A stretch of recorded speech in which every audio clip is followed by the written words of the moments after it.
WSKB, Westfield. Support for the community programming of WSKB is provided by Westfield Bank. For more than 160 years, Westfield Bank has been an important community presence and commercial leader in the Pioneer Valley. With convenient full banking services in Westfield, West Springfield, East Longmeadow, Agawam, Feeding Hills, Springfield, Southwick, as well as Enfield and Granby, Connecticut, visit us on the web at westfieldbank.org.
Morning. I guess that we'll start that again. Wow, it is Tuesday morning, April 20th, 2021. Oh, I've got the wrong date on my notes, Peter. I've got April 20th, 2020. I'm in this century. I think I'm not sure, but I think I am. Wow, it is Tuesday morning, and it is Peter Coles and myself right at the moment. I think it's... Jay is on by phone, sort of. Sort of. Sort of. Live from the open road, it's JP. Well, he dialed in when he could have just called in on the VoIP line. It would have sounded a little better. But oh, I gotcha. Okay. Oh, my God. JP, hey, Gino, I where are do you? That. Where are you right now? Right. Southbound 91. It's really, it's not like it's a huge adventure, but I'm heading into the wild world known as Connecticut. Oh, I got it. Okay. It is a wild world. So you're on your way to Springfield right at the moment, and then you're he's going. No. Oh, you're in Connecticut already. Over by the airport. Oh, okay. So you've already traversed part of Westfield, and now you've got on 91, and you're in Connecticut. Yes, you could say that. Peter, if you'd like, text me the phone number for the studio. I'll call in there. Yeah, that's what I was going to do. His voice is still mellifluous. That's beautiful Gino, JPEG, Luca, Trusty, Dusty, Musty, Crusty, and well-modulated and well-traveled sidekick who is on the road again. And we've got Peter Coles in the middle box in the studio. And there am I, for everybody who's watching on television. I am on, I look like I'm on West Silver Street with the Springs Vomit in the background. I thought I'd get a picture of Springs Vomit. Wait a minute, I gotta walk over here. Wait a minute, let me get out of the way. Here, take a good picture and get your lozenge out, and you'll be fine. Wait a minute, 1 second. There. You've got to explain Springs Vomit to those that weren't tuned in last week. Oh, Springs Vomit is forsythia. That's what James calls it because it sets the color sets his teeth at chattering. And I went outside last night. Actually, even Frankie's in the picture, but he's behind me, so you can't really see him. I'll maybe show you a little later or something. But he's there as well. But this is West Silver Street, looking toward East Silver, actually. And there's the old house in the background, and there's the hedge that is made up of spring vomit plants. Forsythia is Springs Vomit. That's what we call it. And I don't know. A lot of people love that color, and it's a harbinger of spring. I don't particularly mind it, but and I'm always sad to see it go because it is one big mass of color. But there are other colors that are coming out. Our quince is now red. We have a quince tree or bush in the background, or in my backyard rather. Side yard that is red orange, and we have a Japanese pear that is pink, sort of, but now it's on its way out. And the apple trees, we have two little apple trees, or two old apple trees. They're big apple trees. God knows, by the bill that we pay to have them pruned this winter. You prune in the winter, believe it or not. And God, expensive for trees. But, they're living things that need to be taken care of. Do you take down your own trees, or do you prune your trees, you guys? I don't do anything of the sort, mainly because I live in a rental property. And I'm smart. You are smart. You are smart. There's nothing to be said. Well, there are a lot of things to be said for home ownership, but certainly having to take care of your lawn is not a bad. Jay, up there on the hill, I take care of my lawn. I just don't do the. I'm not a gardener. I'm horrible with that kind of stuff. Oh, are you? Yes. Yeah, me too. I've luckily got a spouse who likes that kind of thing. I could care less. Actually, when we moved into the house, I said, don't expect a finger to be lifted in that backyard. And I've proven myself right. I will be perfectly glad to help out in the kitchen and cook and do all of that. But the lawn is not one that I was a lawn boy when I was young for the woman who lived across the street, and took care of her lawn, and that's it. That's the end of my mowing and taking care of lawns. I'm sorry to all you people who thought that I had a green thumb, but no. Although I am planting a wildflower garden on the side of the house. I'll have to, and for about a year now, you could see the plastic that James put down to keep the weeds from growing up into the irises and all of that sort of stuff. And so I decided I'm taking up, according to my brother-in-law, who is a gardener, you do not have to put down that plastic. That if you put 4 inches or an inch of mulch, I guess, or something, it takes care of the weeds. So I am going to plant a wildflower garden, and then the grass or the weeds can grow whatever way they want, and then the wildflowers will come up, etc. It's, I think, a good idea. What do you think, you guys? Go ahead, Jay. I think I've got a darn flashlight on my phone that won't go out. How do you turn the flashlight off? You drag down. You have one of them iPhone thing. You have an Android, right? You drag down the list. An Android. You drag down the list, and there's a thing that says flashlight as one of the. Yeah, buttons. you'll have to pull over because you need 2 hands to do it. I already pulled over, but this is driving me nuts that I can't find the thing that says flashlight. It should be on the. It's like supposed to. It looks like a torch. It's Yeah. it's an icon that looks like so a Jay, torch. you may have more than one row of. If you pull down from the top. All right, I'm going to do it myself here so I can help out. And then you might have to swipe right to get to the second row of. On an stuff. Android, you got to swipe right. You got to go further. I got it. May have to do. You type in the word torch into your Google. Type in the word torch. I tried flashlight. That didn't work. No, so torch. Torch icon. Yeah, Google calls it torch. Yeah. How's that? Okay. Oh, I can see. Torch. There it is. What am I Not saying? helping. Not helping at all. So I searched. Turn the phone off. Come back and talk to us, and start all over again. Wait, I have. This is which is hilarious because of who I work for. Jay, you don't have an app for that? Fix. No, I have the fix.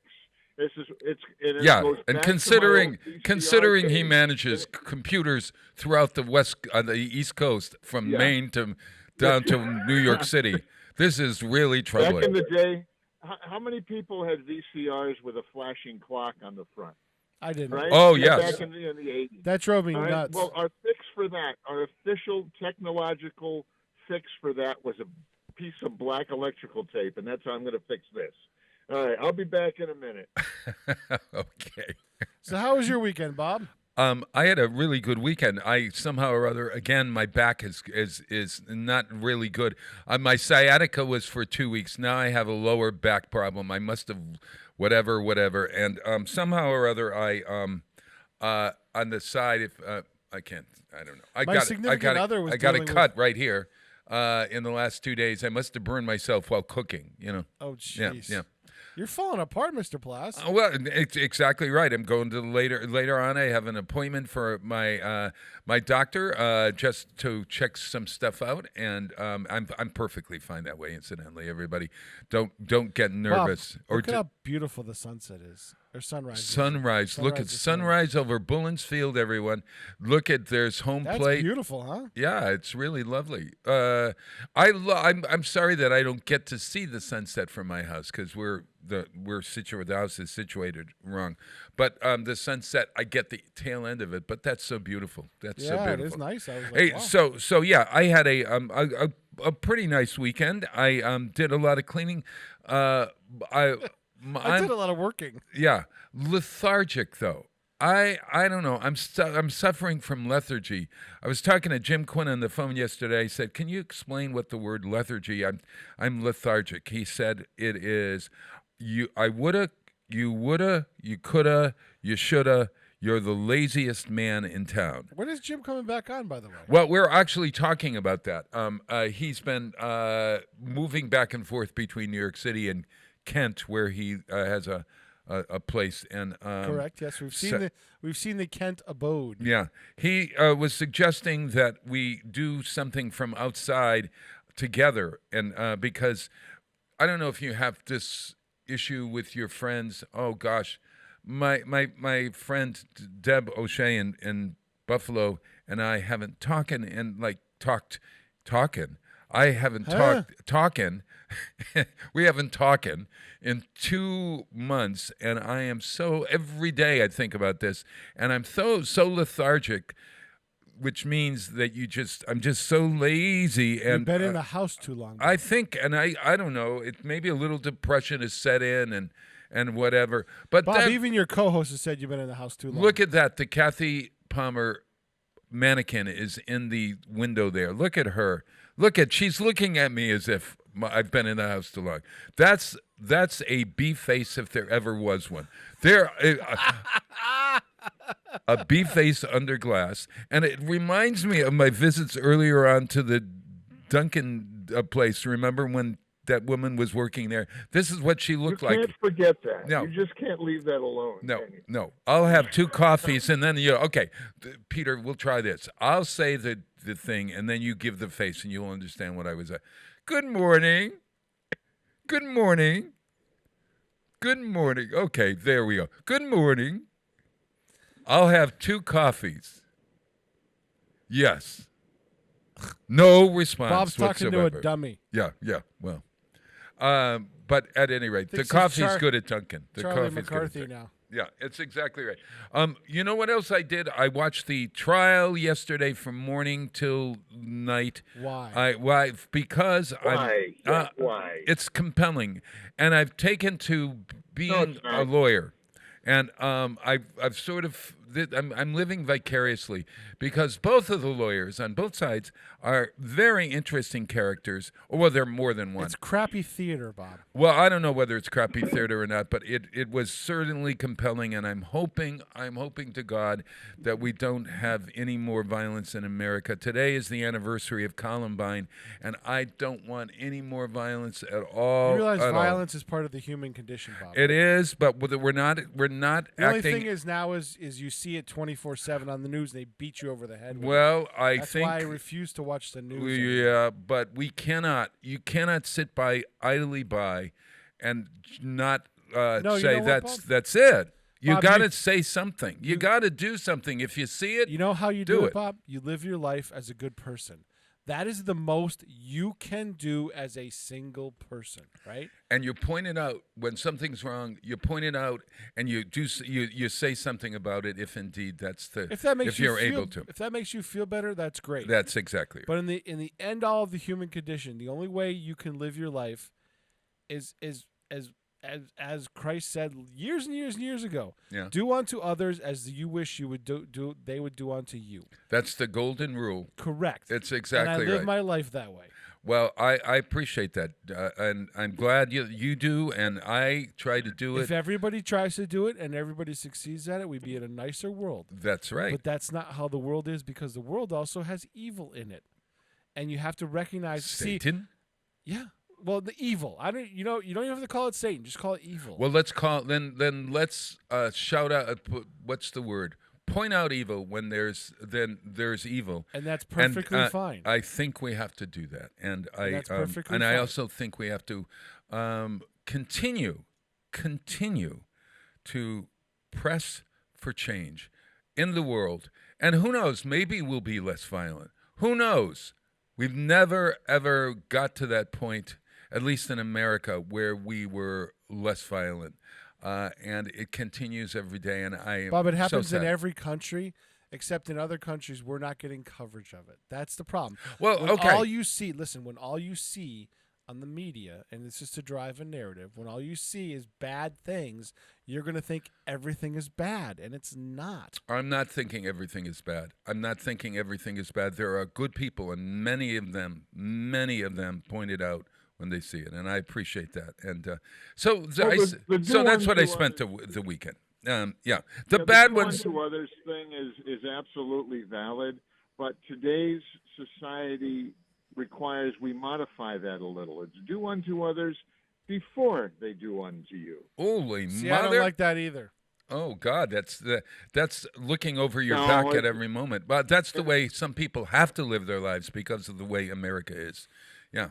And I'm just kidding. I mean, no. Look at what we're trying to do in town here with with drive-ins. We're trying to bring entertainment back. We're going to have a good summer, and we're trying to do it from a positive point of view. Well, I think so too. And, you present the that's gonna positive. help. Yeah, I'm wearing an old Westfield on Weekends shirt. Look at this. There's the old logo that nobody could figure out what it meant.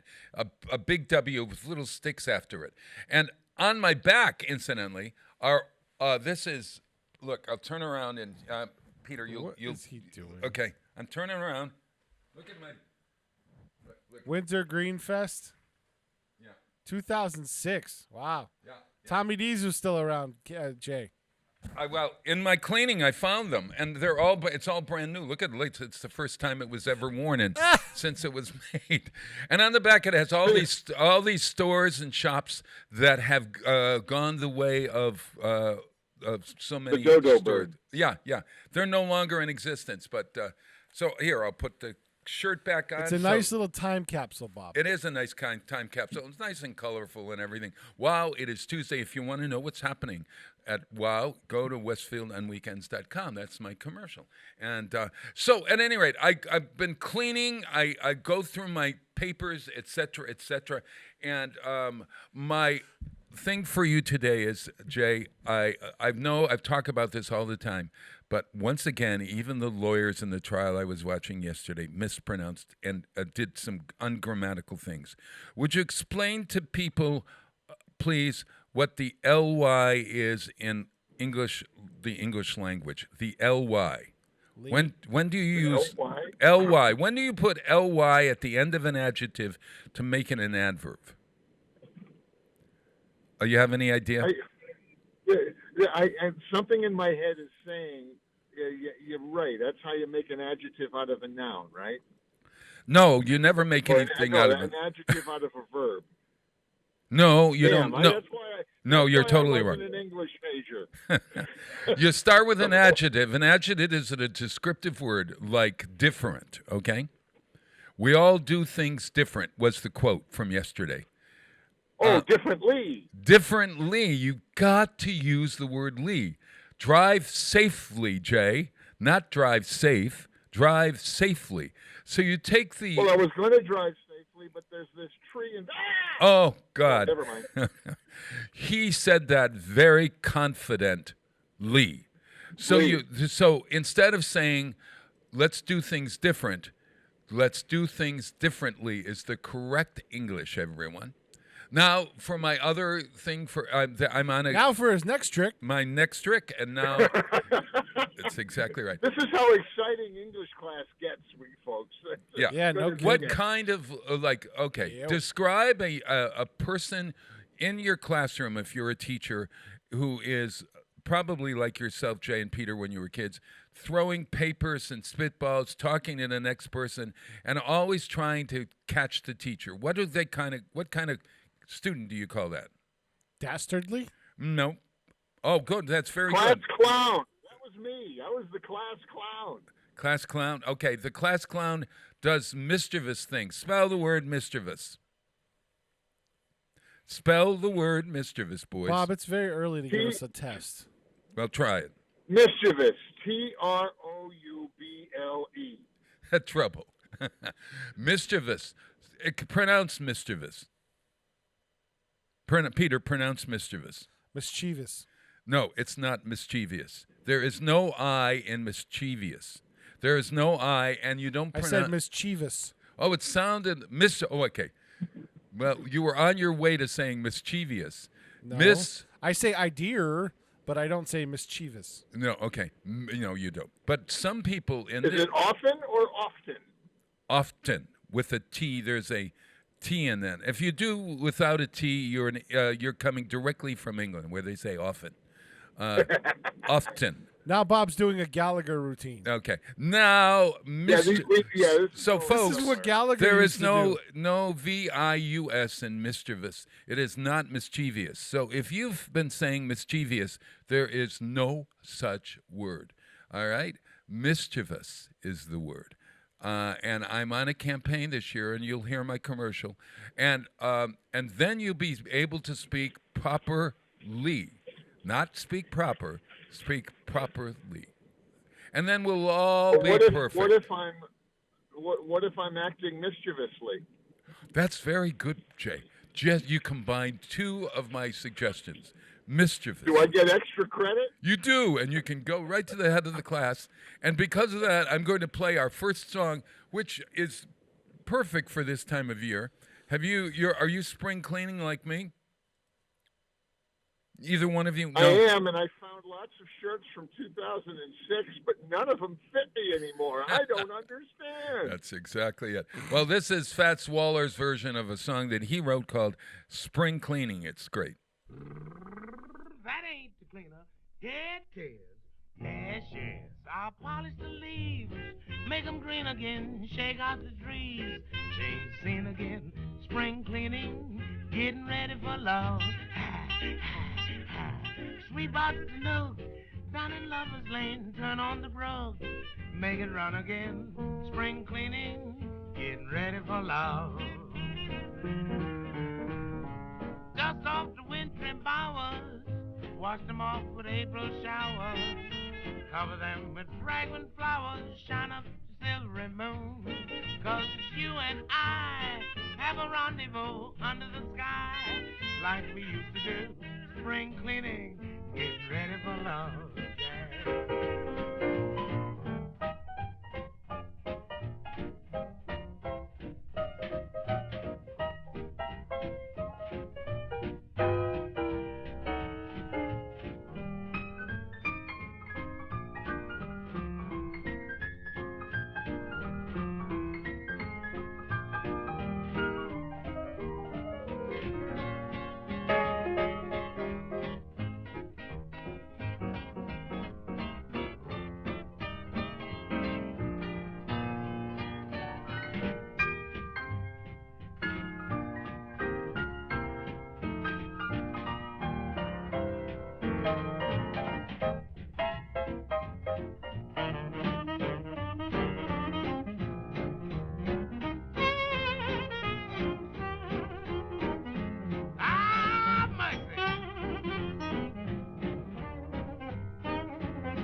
We can't haul your ashes for 25 cents. That's bad business. So I'll tell you what we do. Dust off the wintry bowers, wash them out with April showers, cover them with fragrant flowers, shine up the moon above, 'cause you and I have a rendezvous under the sky, like we used to spring cleaning, getting ready for love, yes, yes. Yeah, that's the real cleaner. Support for the community programming of WSKB is provided by Bay State Dental. Comprehensive dentistry at 14 convenient locations in Springfield, Chicopee, Longmeadow, West Springfield, Belchertown, East Longmeadow, Ludlow, Northampton, Greenfield, and Wilbraham, as well as 29 Broad Street in Westfield. Bay State Dental makes it a priority to help you achieve and maintain the healthy smile you deserve. On the web at baystatedental.com.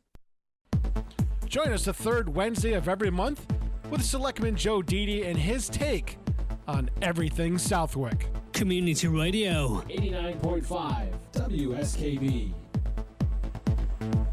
Live from Studio 120 at Westfield Technical Academy, this is WCPC Channel 15 and 89.5 FM, WSKB Westfield.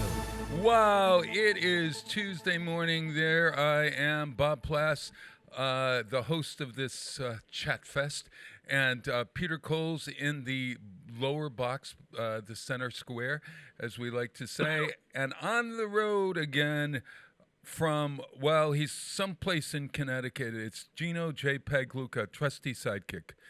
Gino. You mentioned earlier that I was well-traveled. I'd rather think that over the years, I've kind of felt well-stumped, but that's a whole different thing. That was a fun stomped upon, Lee. That was a fun song, the Fats Waller song. Isn't that great? But I can't help thinking, as I listen to the words, that spring cleaning is a euphemism for something else. So now you got to listen to the song again and think about that. Oh, okay. Oh, yeah. All of those old songs had some kind of double entendre or whatever. Speaking of that, there's a great movie called Ma Rainey's Black Bottom. You got to see it.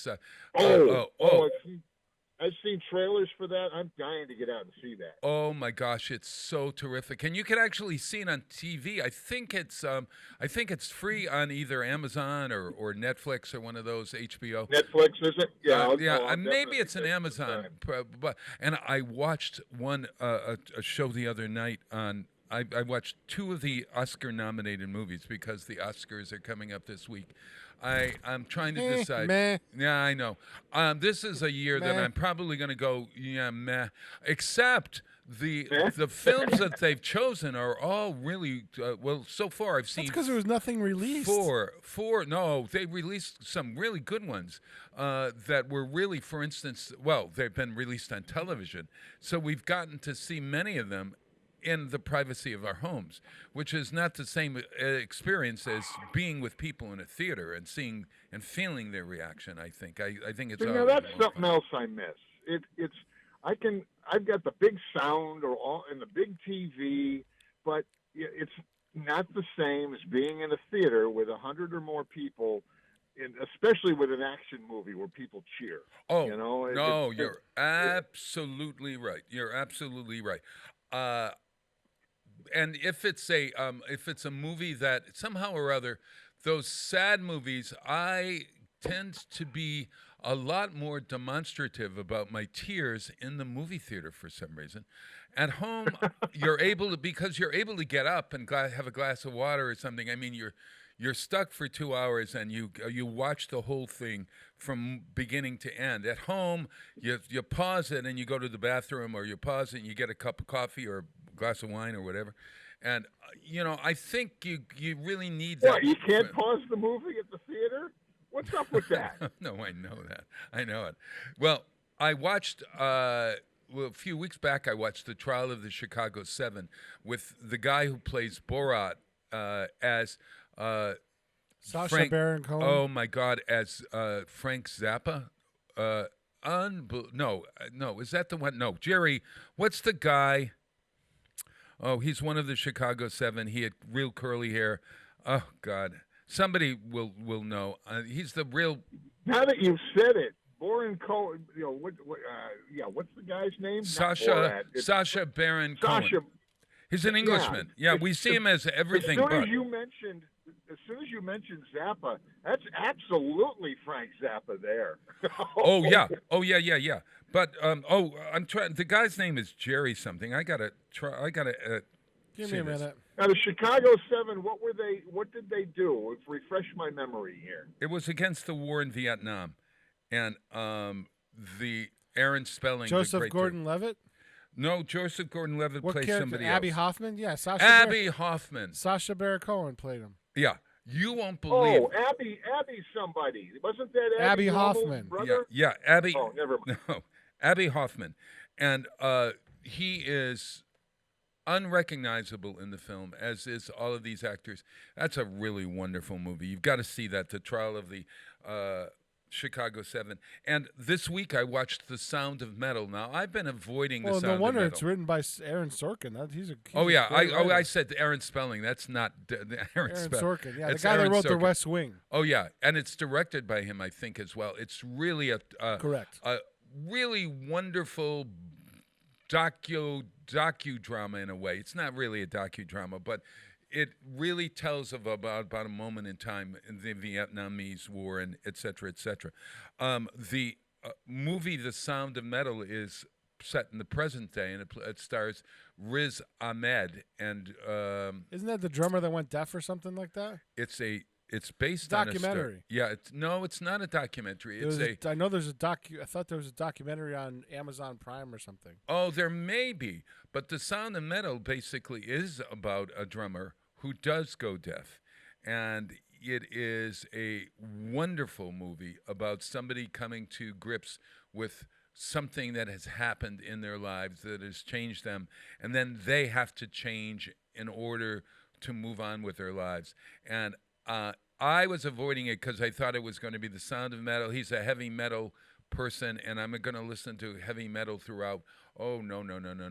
And it really, it's the actor learned sign language to do this, and there are many people in the movie that are deaf, and he goes to a school to learn how to be deaf, and that's the crux of that movie. I recommend that movie a lot. And I have to correct you. He doesn't go to school to learn how to be deaf. He goes to school to learn how to adapt to being deaf. well, yeah, I was going to say that, Jay, but part of the plot is that when he goes to this school, and they're at the first day of school, they have a list of everything that everybody's goals are, and the teacher for this particular character writes down on the blackboard the goal for him is to learn how to be deaf, and he does that same reaction. Okay.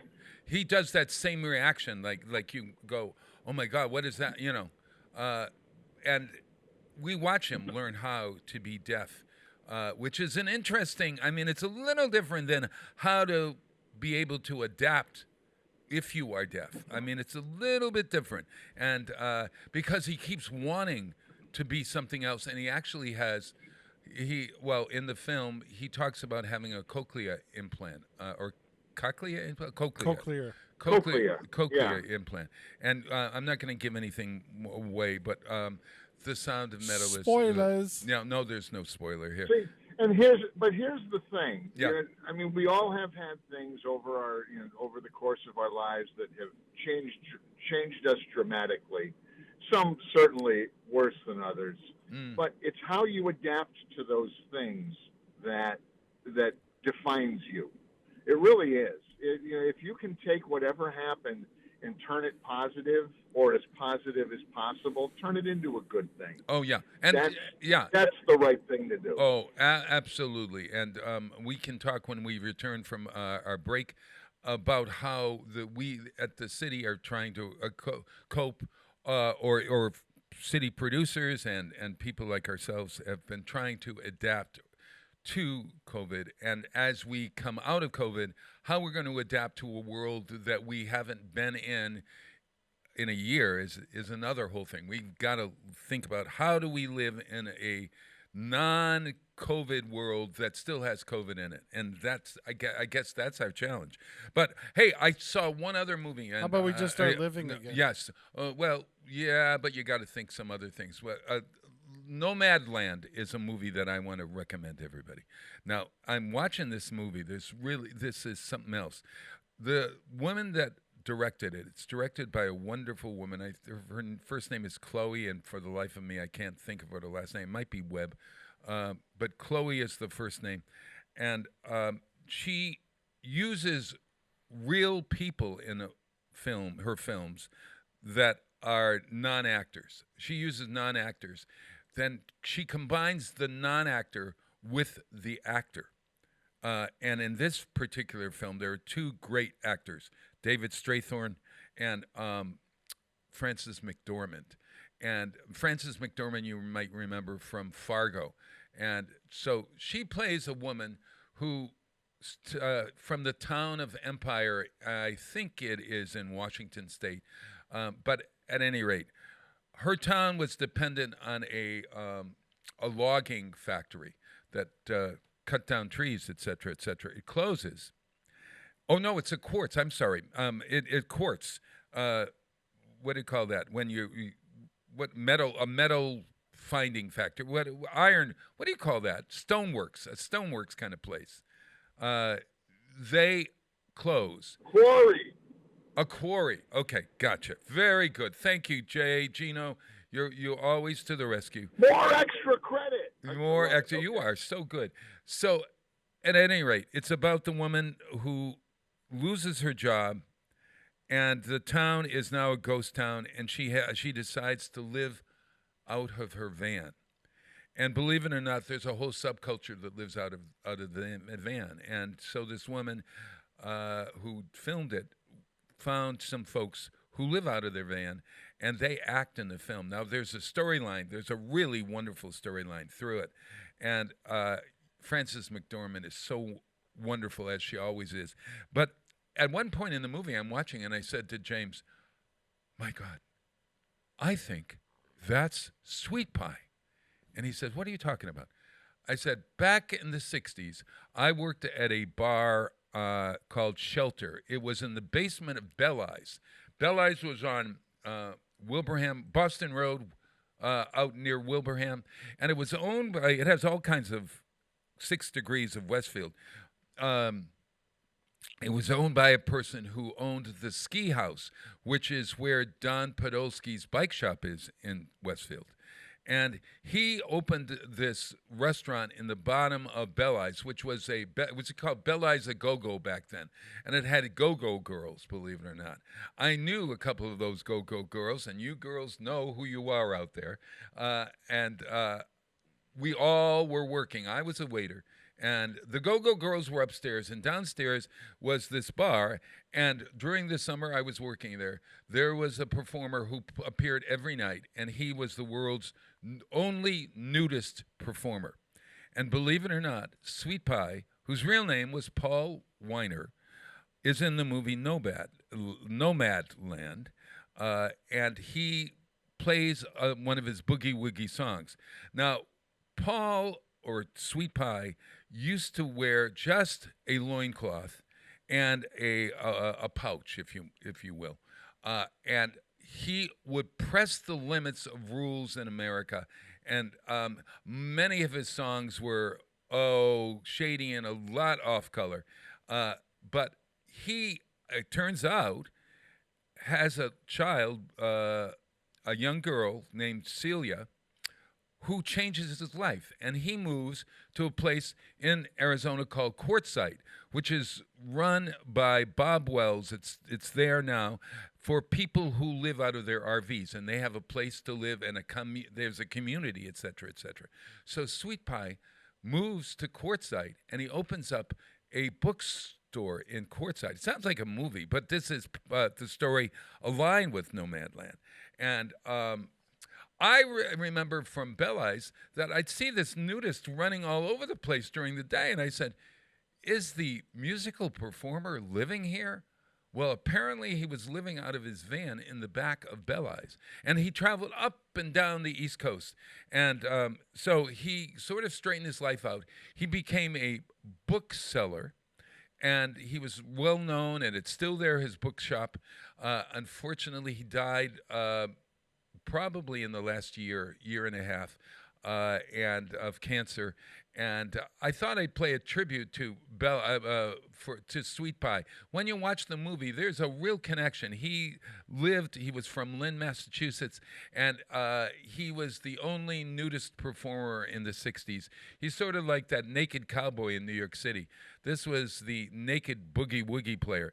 And unfortunately, his daughter died, and he didn't know what to do with it. So he wrote a blues song.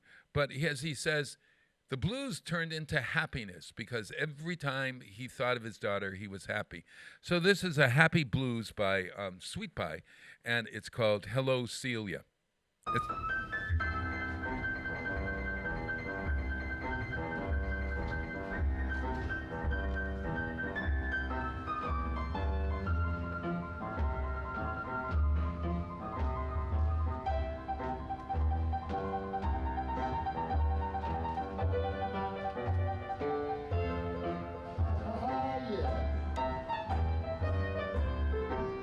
I start each new day with a memory of you. I start each new day with a memory of you. I say, hello, Celia, honey, what are we gonna do? Maybe play all day, just like we used to do. Maybe take a walk in the woods and pick some wildflowers too. Honey, you're still with me and I smile when I'm missing you.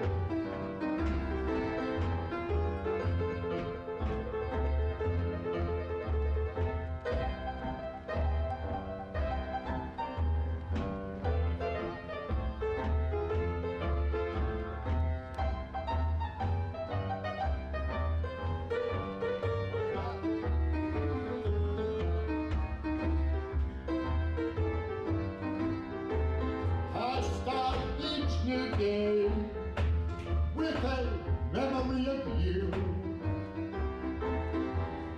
I say, hello, Celia, honey, you are my blue.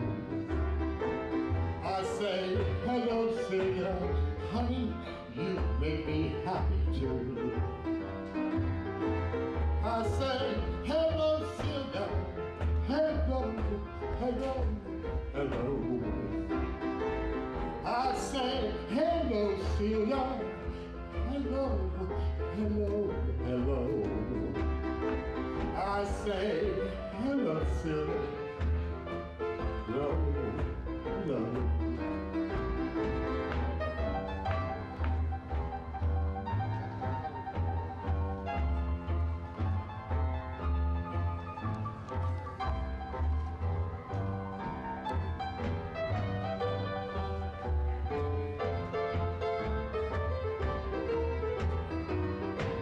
I say, hello, Celia, hello, hello, hello. I say, hello, Celia, hello, hello, hello. I say, hello, Celia, honey, I miss you so.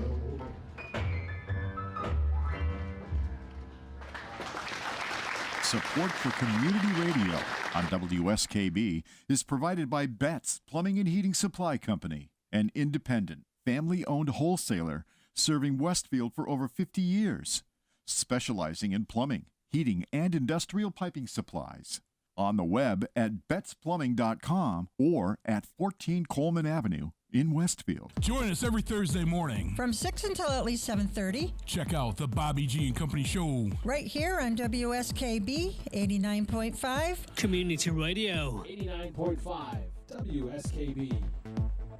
Live from Studio 120 at Westfield Technical Academy, this is WCPC Channel 15 and 89.5 FM, WSKB Westfield.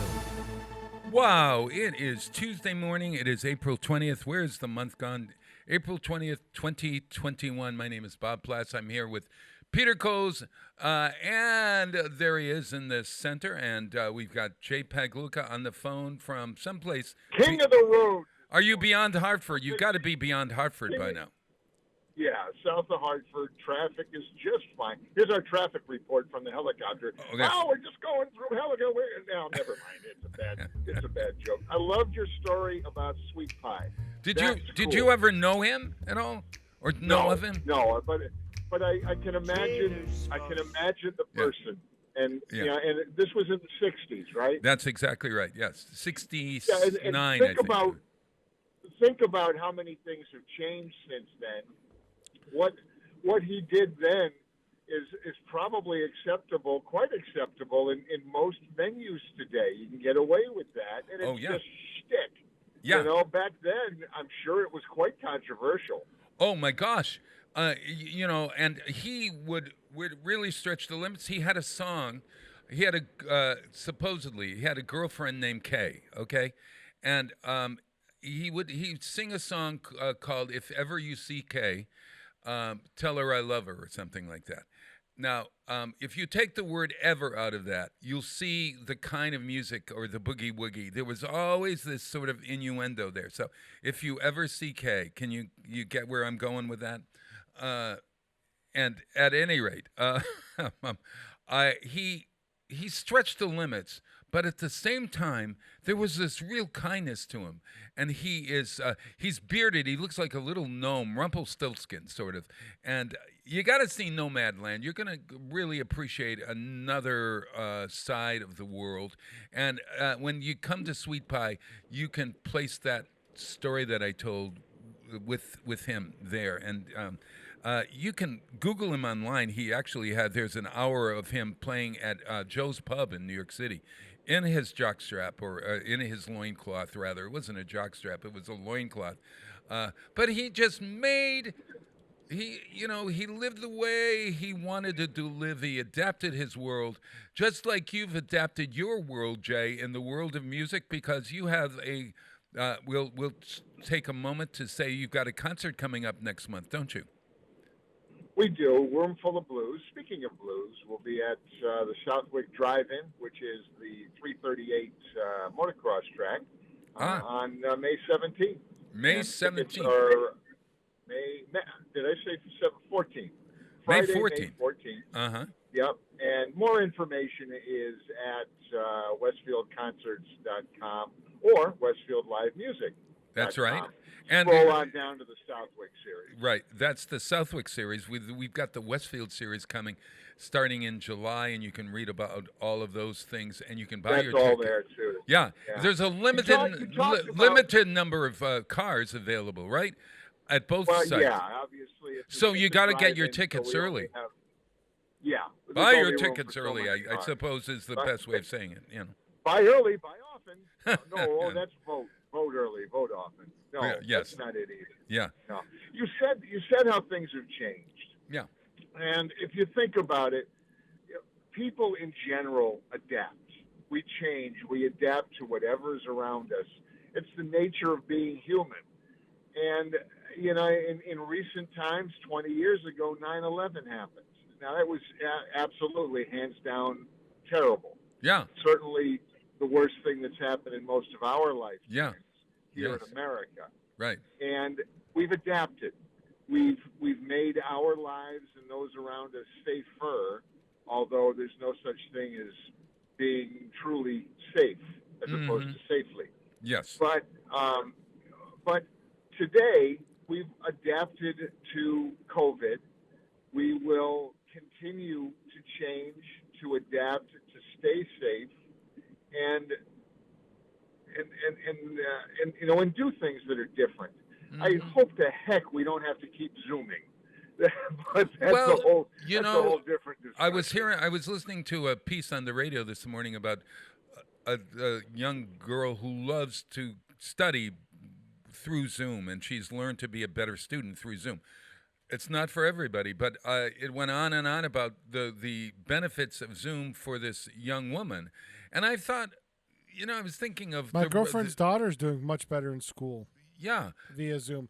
And the city's talking about starting a digital school, a virtual school. What does that mean, a digital school? Yeah. So for K through 8, for kids who just are doing much better, kind of doing it on their own at home, and they can do it in their own pace, and they're putting out better work. There's kids, instead of either homeschooling or going outside of the district to another digital school, they would start their own digital school, K through 8, and have all those services and have digital teachers and the whole bit.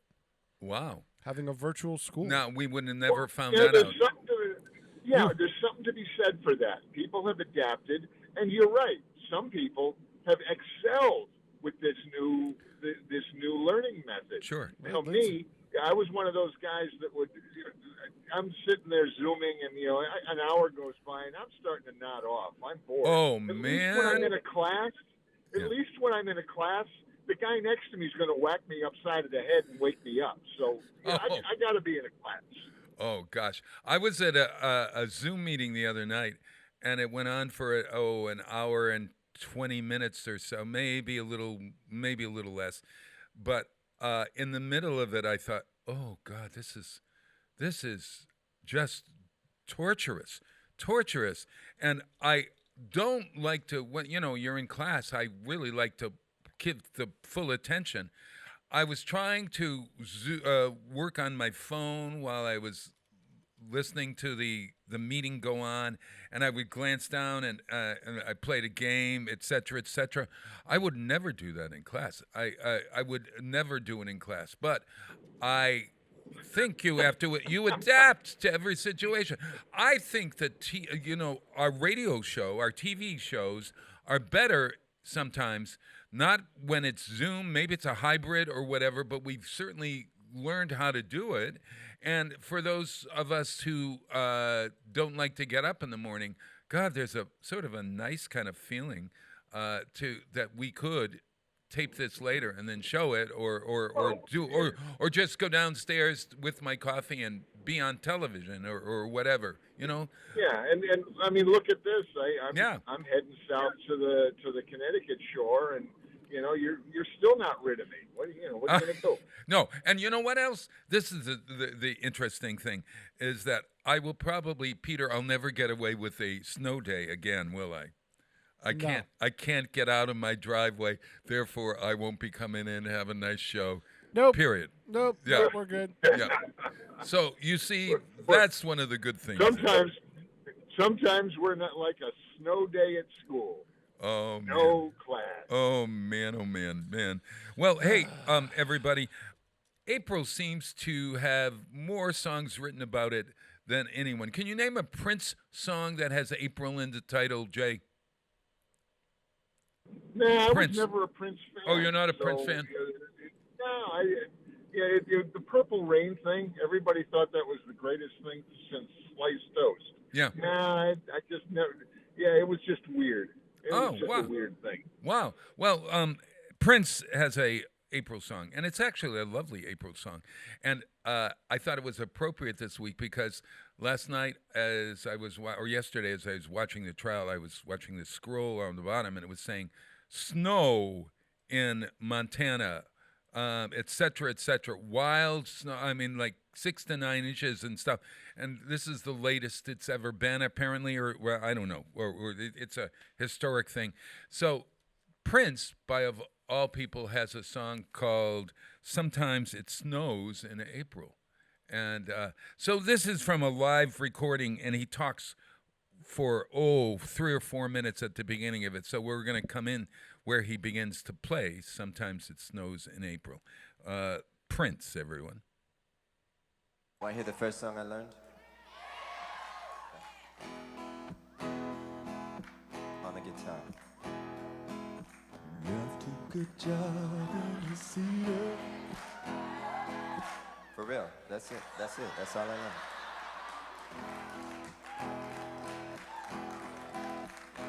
See, once you could do that, you can impress folks. See? I went from that to this.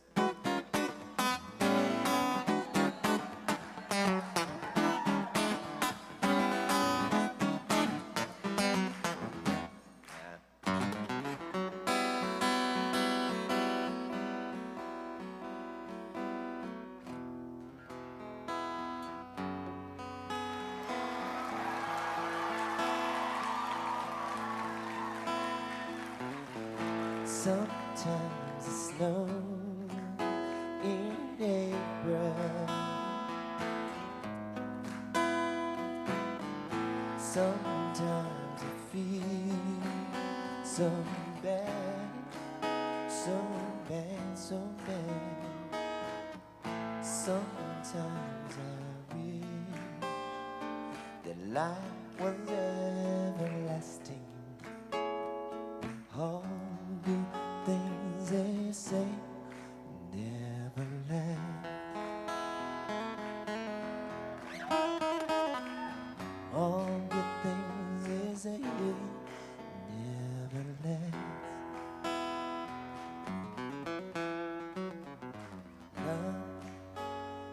in love until it's had.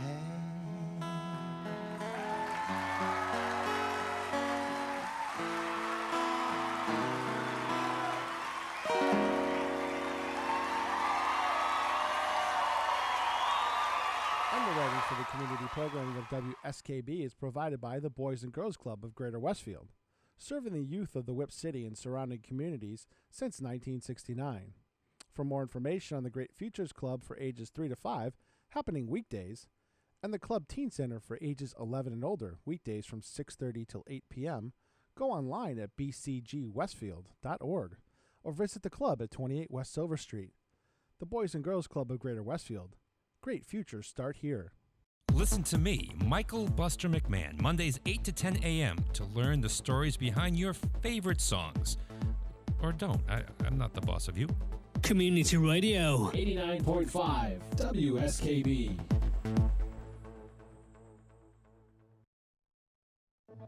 Live from Studio 120 at Westfield Technical Academy, this is WCPC Channel 15 and 89.5 FM WSKB Westfield.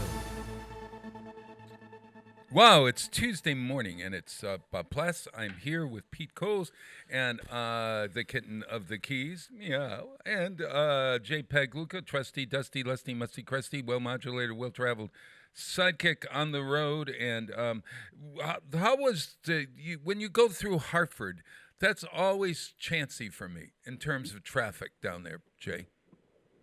No, today was piece of cake. It's honestly, in the last year, whether it's going through here, going to Boston, since COVID, I mean, a year ago, it was a ghost town. Now it's just average traffic. Coming down through Hartford is, you do it at the speed limit. It's not a big deal. Gotcha. Well, hey, I wanted to give a shout out to the Marvel franchise.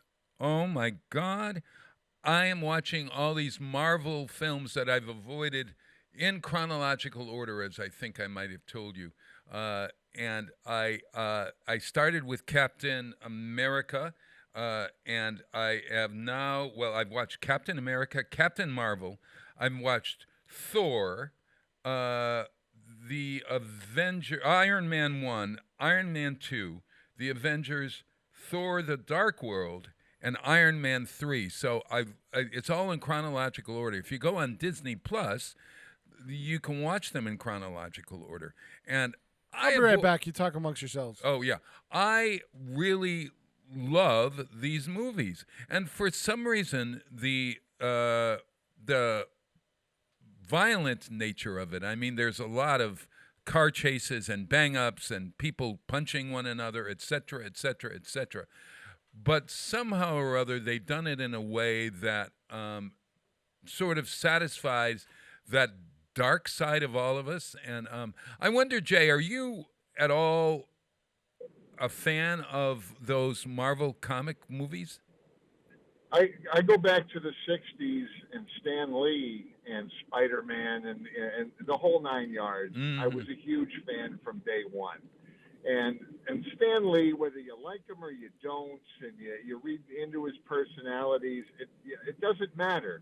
He was a creative comic book business genius, and like Alfred Hitchcock, I always get a kick out of him having a little cameo role in a lot of the movies while he was still alive. Yeah, I tried to find him. The last night's the movie that I watched didn't have him in it, and I think it's because he had died after. Iron Man 3 doesn't have him in it, but all the others, I found him in the movie. So much fun to find him, like Alfred Hitchcock. Yeah, but he is, but to be a comic book kid, and the action comics, and then like Spider-Man was a staple on television cartoons. Right. And Spider-Man, it had a sense of humor that no other comic book had. So he just had just that little wisecracking Spider-Man guy. I always thought was cool. Yeah, I did the Marvel comic magazines or comic, I guess they're comic magazines, but comics. Did the comics come Marvel out? Comics. Did they come out every week or every month? Was there a new one every month or a new one every week? I don't remember. I don't know. I don't know that there was a rule, but I mean, if you did it right, doesn't matter how often they came out. It was like a serial. It's like you can't wait for the next one because they left you with a cliffhanger. Ah, interesting. Yeah, and including the comic strips or the comic books, they would always leave you with a cliffhanger at the end, so you'd have to purchase another one. Oh yeah. Yeah. Oh, I had to see. I didn't realize that at all. They'd have an edition they'd have seasons of comic books, and they'd have a story arc. Each one would be a little story. But then there'd be an overarching story arc to the whole season. That's how television and radio had started having seasons. Comic books were the same way. Now remember, there was no social media back then, so you didn't have the world trying to second guess what they were going to do. Right. I mean, you went to the schoolyard and you talked about it. That was your social media of the day. So you're talking about it in the schoolyard. Word of mouth just sold more comic books. Yes, there was no such thing as spoilers. You had to wait. Yeah. Well, so in other words, did Spider-Man's story complement the tale of Captain America or Captain Marvel or whatever? Yeah. Initially, I think it was just they were their own universes, and then they started realizing they could do cross-pollinations and introduce characters to people who were just fans of Captain America or Spider-Man or whatever. I see. It was the Avengers that finally brought them all together, brought the superheroes together. That's true. And then not all of them were involved, but that was the beginning of, oh wow, we can have a better story if we include the Fantastic Four with Hulk and whoever. Yeah. Well, the Marvel movie world is so populated with good acting and very top-notch actors. I'm sure everyone out there has seen the Marvel comic. Yeah, Bob, movies. you're coming a little late to the party. I'm coming a little late to the party, I got to say. But what I love about it is that each one of the characters, whether it's the Hulk or the Spider-Man or Captain America, all have some trait that they are very human about. Right, and they also have foibles. Yeah, foibles. Absolutely right. Robert Downey is just so spectacular as Iron Man. And Iron Man 1, 2, and 3, I thought, well, you make it 3 times. How many times can you see the Iron Man saves the world kind of stories? Boy, But there's also a lot of other sub arcs going on within the bigger movie. Oh, that's the bigger movie. The bigger movie is a vehicle to deliver all the sub arcs. Oh, yes. Like his relationship with his girlfriend and wife, that kind of thing. Yeah, and I relationship with the other superheroes. Does Penny Potts? Is that her name? I think it's Penny Potts. Sounds right. Does she turn into a Marvel hero? Or you have to find out, Jet. You have to find out. Oh, okay. All right. I'm going to have to find out. Well, I'm still trying to find out. If Spider-Man gets lucky with MJ. All I ever got to see was the kiss. Well, apparently it continues in all kinds of forms, from the cartoon and the television to the Spider-Man movies and the books, etc. It's out there to be had, I think. Hey, on all the Marvel movies. Yeah. There's a little thing that you have to look for in all the movies. Have you noticed yet? There's one common thing in every Marvel movie. Well, we know that Stan... Up until a certain point. Yeah, Stan Lee is in it. Yeah, he does a cameo in every single movie till he passed away. Yeah. Even when he was really old and not doing too well, he had a cameo in every single movie. Yeah. But you got to find him. That's half the fun. It's like an Easter egg. Yeah. There was one where he was a bystander at a hole in the ground that was where the aliens came in, and I think he was operating the truck or something that was there, and he actually, I think he began to become an actor, sort of, He's an actor in a way. Well, and all the original Spider-Man comics that were on TV, the cartoon show. Yeah, he was the narrator for all those shows. Oh, he was. Yep. And was the producer on all these things. Yeah. Well, I recommend watching on Disney Plus the idea of the chronological order of it. It's really fun. I do. So here's your puzzle for the day. Yeah. What other famous author was often seen in cameos in his movies, in the movies that were made out of his books? Well. Give you a hint. There's a lot that have done Mel it. Brooks? In this case, it was the horror movie. We know. Ed Wood. Ed Wood. No, Alfred Hitchcock. No. When we know Alfred Hitchcock. The old guy. We already talked about that. Oh. This is current. Who does it in his current? Could it still be writes books. John Waters? No. He's from the Northeast. Philip K. Dick. He's passed away. Oh, he's from the Northeast. Stephen King? No. Stephen King is in his movies? Stephen King. Yeah, he's in the Sometimes series, you'll too. find him in his movies. And it's all, he's scary looking. Oh, boy, Yeah. he really is. I didn't realize that. We're going to have to ask Jessica Martin when she comes on about that. But, hey, everybody, I wanted to recommend the Marvel series, but I also want to tell you about a series that I watched that I am not recommending. This is so that you avoid this series with a passion, because I watched 3 seasons, 30 hours of this show, of this thing, and I still don't understand it. And the series is, I think, on Netflix. It's called Dark, D-A-R-K, and the D is reversed, and it's a German movie that is dubbed, so you can watch it in English. And we started watching it, and I had it had been recommended to me by all of these blogs that say it's the greatest science fiction movie of all time or series of all time on television. So James and I started watching it, and early on, I started taking notes. Okay, so this is the first page of notes, everyone. Where do you want me to hold it, Peter? Is that good? It was a dark and stormy night. Oh my God. Second page of notes. Right, where am I? There. Third page of notes.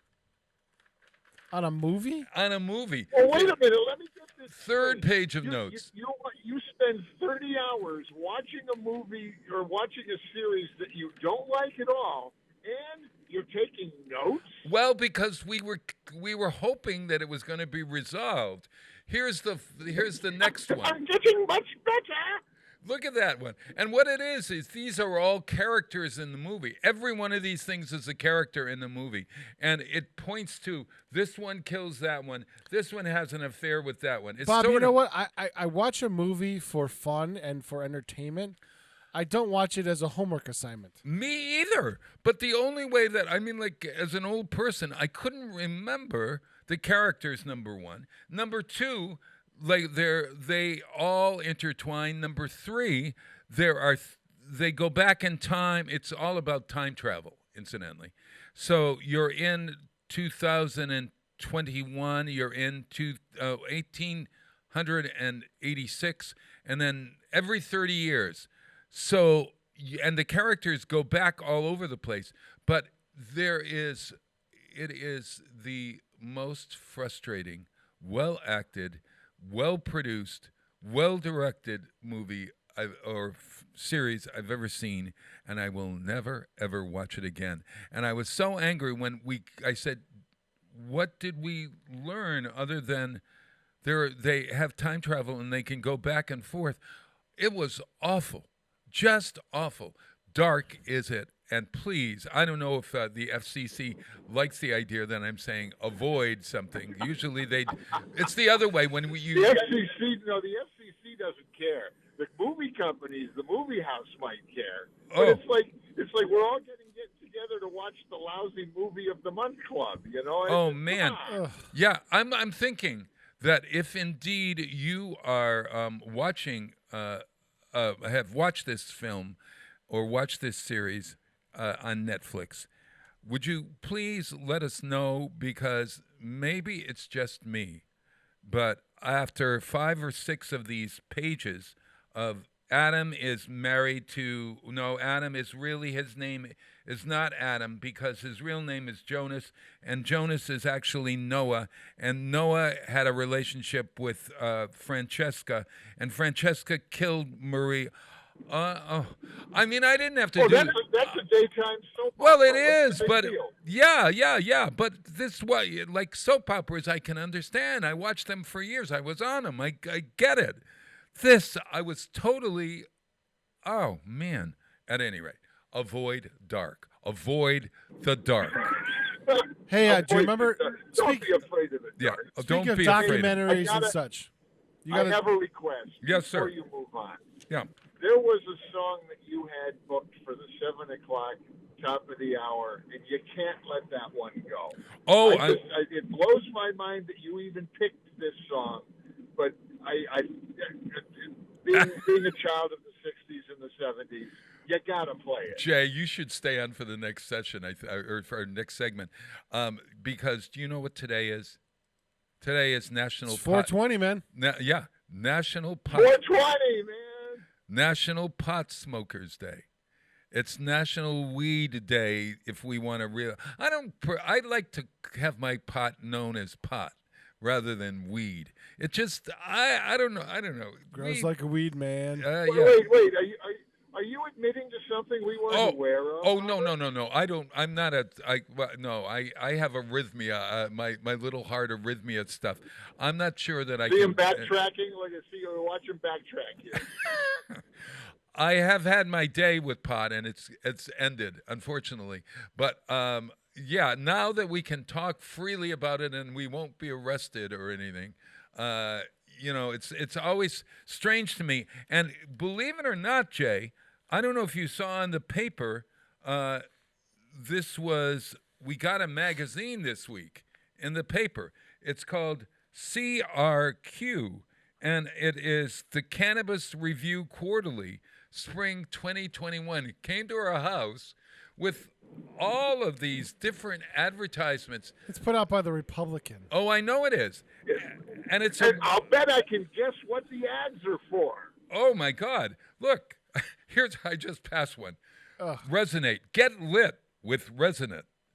Oh God. The great delivery debate. And I can just see all the taglines because I'm sure they're already happening. Hey, a day without sunshine is like a day without dope if you can wake up and see the sunshine. Oh man, listen to this one. From our rolls to yours, providing all of your cannabis labeling needs, branding, security tamper evident, regulatory compliance, batch lot control. They even had Springfield label. Weed 101. Okay, there's you can probably get it online at the Republican.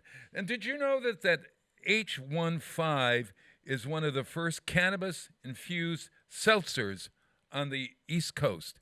It's a seltzer that's infused with cannabis. Unbelievable. It's amazing what you can do with this stuff. All right, but Jay, listen to this one. American International College. 77,300 new jobs created in U.S. in 2020. Get your Masters of Science in Cannabis Science and Commerce. It's a 30-credit program. Yeah, that's my favorite thing. There's college courses. Now, oh, my God. Who cares? Oh, my God. Who the hell cares? Somebody cares, because obviously people are taking the course and being rather successful at it. There's the decline of Western civilization right there, right now. Oh, and that's the bottom line. Now, Stone Cold said so. Yeah. Well, listen to this one. You got to remember. You got to remember here, guys. Yeah. It's for those that have in the past, distant past, partaken of the particular weed. Today's version is quite a bit stronger. So I'm told. So it's 10 times more potent. Yeah, exactly. So you don't need as much. So you don't have to spend as much. Of course, it is taxable and supporting your local economy. So let's Let's support our local business. Let's get lit with Resident. Our adult use dispensary is located within the heart of downtown Northampton. Pre-orders and free parking, knowledgeable, safe, and friendly service. Check out our menu. We also offer medical and adult use. Wait, there's a menu? There's food? Oh, yeah, you can buy it online beforehand. Oh, yeah. I bet there's a longer line at the food counter than there is at the pot counter. Oh, my God. And there's an article in here about chocolate, or it was an advert, product previews. Chocolate. In the rapidly expanding industry of cannabis, new and upcoming products are being created to meet consumer wants and needs. Taking a deeper look at what some of the dispensaries offer, locals share their most exciting or popular products that are currently on the market. Chocolate bars, fruit chews, let's see what else. Oh, there's more chocolate bars. Dart X. Another up-and-coming product is called Dart X. This is a vaporizing device that will have settings to control the amount of heat coming in 4 different colors. Costs us about $20. Unbelievable. To live life better, sex, skin, and hair meds. Strutyours.com. 10% off your first order. Can you imagine, after all those years of fighting and all of that stuff about marijuana, et cetera, now it is in our homes here in Massachusetts. This is not criticizing. Are you saying I can get 10% off? Oh, yeah. Is there a coupon? Yeah, there is a coupon in here. There's a coupon. yeah. There might be a couple of coupons. Yeah. Save me the coupon. Just say it. Yeah. This is, let your surroundings spark your imagination. Welcome to the intersection of arts and cannabis. Rise Amherst. Dispensary visits should stimulate your senses. Rise Amherst supports the natural bond between cannabis art and the long tradition of public art in the Pioneer Valley. So we encourage you to come and explore your creativity and every art of every kind. And so you can visit Rise. Apparently they have galleries where folks have been high on marijuana and painted or whatever. Unbelievable. But on this 420. Now, can you explain why 420 is National Cannabis Day? You guys have any idea? Why is it 420 has a relationship with pot? I don't remember. I read it once, but there's a reason that 420 is a number associated with pot. I don't remember. It's just so very funny. 420. Peter, would you check out that? Go on National Cannabis Day or Pot Smoking Day, and maybe it will tell us why that is. So meanwhile, I'm going to play a song. I thought it was Grateful Dead. I think they may have had a version of this, but it just says used to refer to marijuana or the act of smoking marijuana. 420. Yeah. But what's the... guys, I got to jump out. Oh, right. Enjoy the rest of the day. Yes, and, drive safely. Safe with a L-Y. Safely. Drive safely. I shall. And we'll see you Take care, soon. Everybody. Thank you. Well, Jay is driving off into the distance. Did you ever hear from Jessica? No, Jessica Martin was supposed to be on today, and we haven't heard from her. And unfortunately, I'm wishing her all the best. She never even tried to Zoom in. Oh, no, I know. Maybe they're on their beach in Aruba. You know, this might be the week that they're away, for all I know. Yeah. Could be, yeah. Yeah. Johnny Carson never had that problem. According to Steve Bloom, the editor of High Times magazine, the term 420 originated at San Rafael High School in 1971. A group of about a dozen people who called themselves the Waldos met up to smoke marijuana at 4:20 p.m. every day. Rather than announce they were going to get high, they just used the code 420. Oh, so it's a time. But yeah. 420. So 420 then is April 20th now. So 420 this afternoon. Everybody pull out your blunts. Is that like it's 5 o'clock somewhere? It's 420 somewhere. Yeah. It's 420 somewhere. So let's play One Toke Over the Line, Sweet Jesus, by Brewer and Shibley.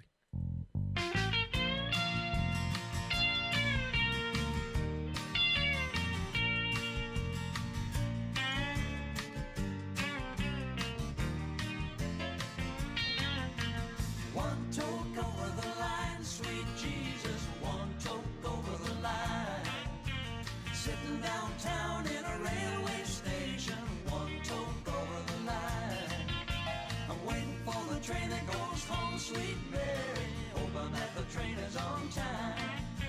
I'm sitting downtown in a railway station, one toke over the line. Who do you love?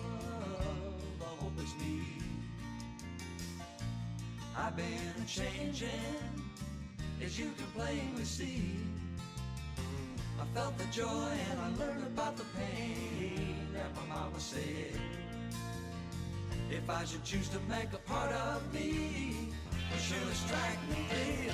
And now I'm one toke over the line, sweet Jesus, one toke over the line. Sitting downtown in a railway station, one toke over the line. I'm waiting for the train that goes home, sweet Mary. Oh, my, that the train is on time. Sitting downtown in a railway station, one toke over the line. I sail away, a country mile. And now I'm returning, showing off a smile. I met all the girls and I loved myself a few, and to my surprise, like everything else that I've been through, they opened up my eyes. And now I'm one toke over the line, sweet Jesus, one toke over the line. Sitting downtown in a railway station, one toke over the line. Don't you know I'm just waiting for the train that goes home, sweet Mary. Oh, my, that the train is on time. Sitting downtown in a railway station, one toke over the line.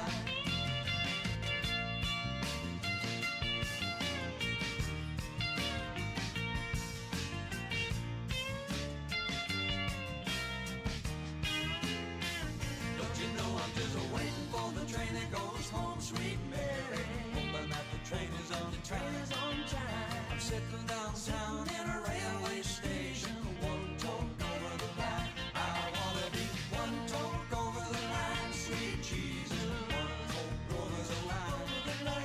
I'm sitting downtown in a railway station, one toke over the line. Don't you know I'm just waiting for the train that goes home, hoping that the train is on time. I'm sitting downtown in a railway station, one toke over the line. Sitting downtown in a railway station, one toke over the line. One toke over the line. Support for community radio on WSKB is provided by Betts Plumbing and Heating Supply Company, an independent, family-owned wholesaler serving Westfield for over 50 years, specializing in plumbing, heating, and industrial piping supplies. On the web at bettsplumbing.com or at 14 Coleman Avenue in Westfield. Support for the community programming of WSKB is provided by the Dunkin' Donuts shops of Westfield and the Sardinia family. It's nice to know that even as the world changes, Dunkin' Coffee remains the same at 7 convenient locations throughout Westfield. Join me, Tina Gorman, each week from 6 to 8 a.m. for Wake Up Wednesday, when my guests and I discuss health, wellness, and lifestyle reimagined. Community Radio. 89.5 WSKB. Live from Studio 120 at Westfield Technical Academy, this is WCPC Channel 15 at 89.5 FM, WSKB Westfield. Wow, it is Tuesday morning. It is April 20th, 2021 and counting, not 2020 like I thought it was earlier today. Oh, God, 1 century behind. Well, here on National Pot Smokers Day, you'll be relieved to know that it's also other day. Today is Lima Bean Respect Day. Do you like lima beans? Once in a great give while. it some respect. In a great while. What is the recipe? There is something you make out of lima beans. Succotash. Is that what it is? You never had succotash? Can't say. I think it's like mashed lima beans or something.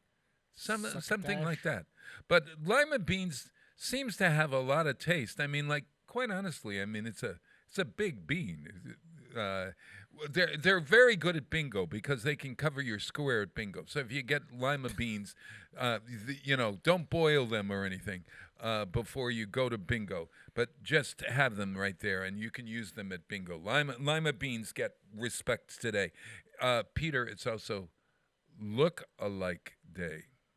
Okay. Now, Look-alike Day. Do you have anybody that looks doppelganger? like a doppelganger, as we say in show business? I had one in high school, but I think he looks different now. He looked very like a younger version of me. He was a freshman and I was a senior. Is there any famous person that sometimes you get, I don't think so. Oh, I don't know. I would you look at me in the camera here? I'll see if I can. There is somebody. You remind me of someone other than yourself, and I can't figure out who it is.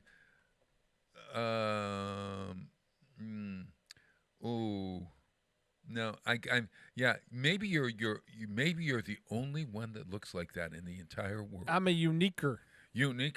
I was once sitting, I think I've told this story. I was once sitting in a bar on 45th Street in Manhattan called Backstage. It was Heeside's Backstage at the time I ended up working there. Ted Hook's Backstage at another time. And I was sitting there and I looked to my right and it was Robert Reed from the Brady Bunch. And he was sitting next to me. And I remember saying to him, because people had told me I looked like Robert Reed, and I thought it might be interesting for me to say to him that I looked like him. So I said, "Oh, nice to meet you, Mr. Reed. I admire your work on television. What a great actor you are.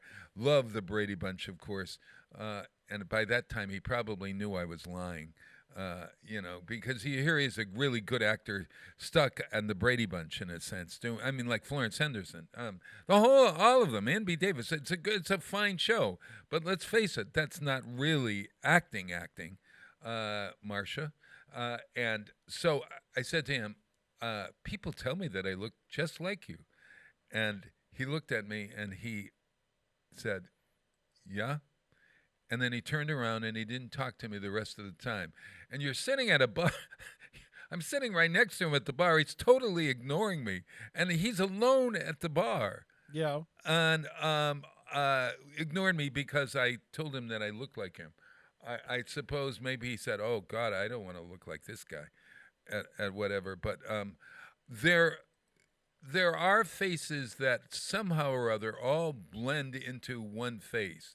They manage to be, I always look at somebody and call them Denise when their real name is Diane, and I will always call them Denise because Denise looks like Diane and Diane looks like Denise and Diane don't know one another, and et cetera, et cetera. But we celebrate you all who look like someone. Who would you like to look like, Peter? I see that. I'm not. I don't know. I'm not really. I'm vain. forcing you. No, I'm forcing you into it. You have to make a decision now. We're going to have for a day. You're going to walk around with this person's face on. Which face would you like? Wow. Interesting. Bill Murray. Bill Murray. Why? Well, because he's approachable. He's friendly and nice and approachable. Yeah. Is that right? Yeah. You wouldn't want to choose somebody that's a little bit more handsome? Nah. No? No, because that's not my personality. Okay. All righty. Well, then I talk vain. I'm a George Clooney. I'll take George Clooney. Okay. That's fine. All right. And I wonder what it would be like to look like somebody like that. Do you get treated differently, I suppose? Well, with them, it's more about fame, money. So I try to tell people this, and with all our political discussions we have, it's not necessarily about how you look. It's the power behind it, whether it be monetary power or political power, right, or social power, right? So you could be the ugliest dude. Like there's a dude named Matt Cole's the ugliest dude I've ever seen. The same name as my brother. But I guarantee he didn't pay for a drink wherever he went because he was an actor in a lot of movies.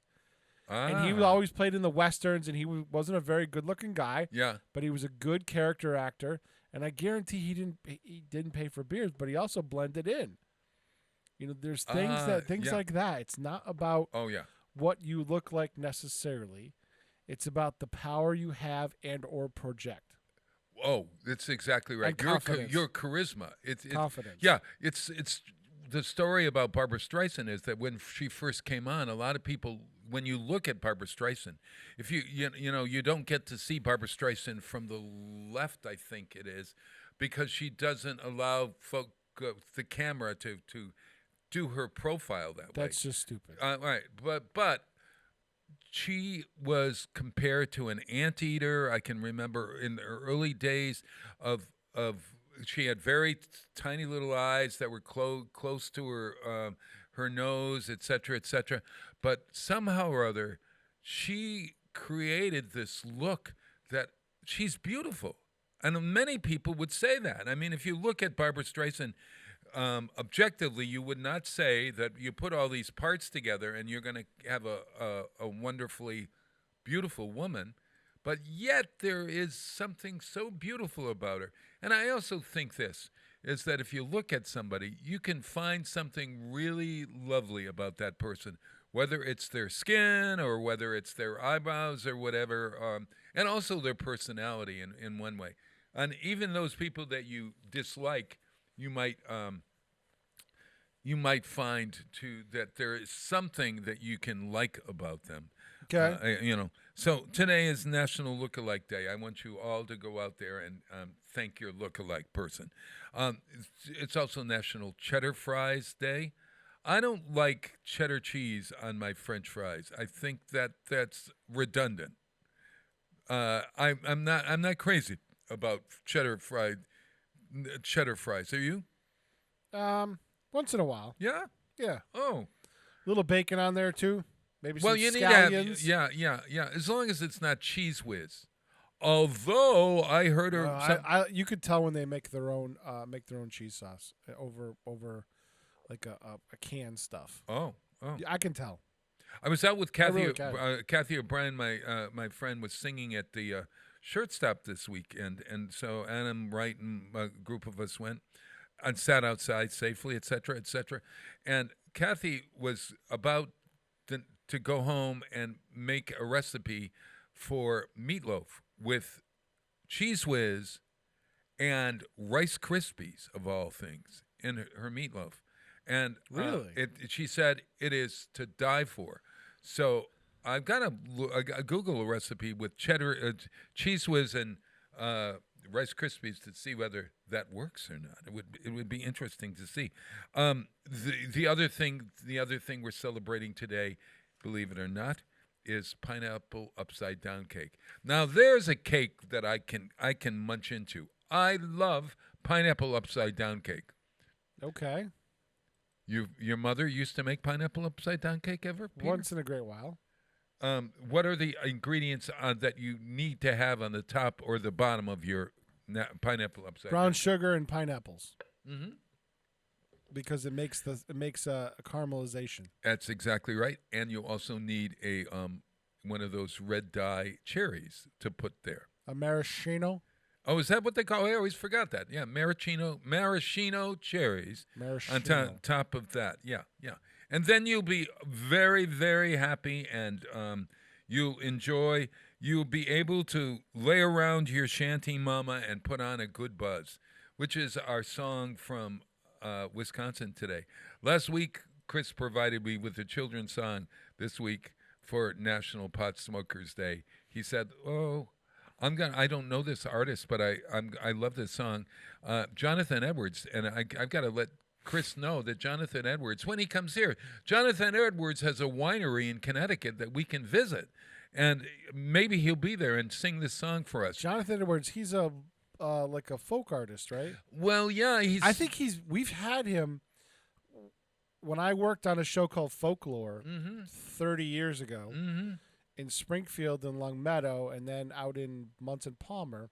I remember that name, Jonathan Edwards, coming up as we either had him in studio on one of those itinerations of the show, or we at one point we did a 2-day festival in Hartland, Connecticut, a Heartland Folk Festival. Sure. And there was like dozens of acts, and I know I've bet he was on I've it directed because or videoed his act. Yeah. Because I think he's based out of New England, like no? Stonington. Mid- if you Mid- go Google for us Jonathan Edwards Winery, and we because I think during the summer he has concerts there as well. I'm sure he does. Yeah. So Chris Holman from Wisconsin, our great musical director out there, when you come to visit, we'll bring you to Jonathan Edwards Winery, and we'll ask him to sing this song, Shanty, by Jonathan Edwards. We're going to lay around the Shanty Mama and put a great buzz on. Here it is.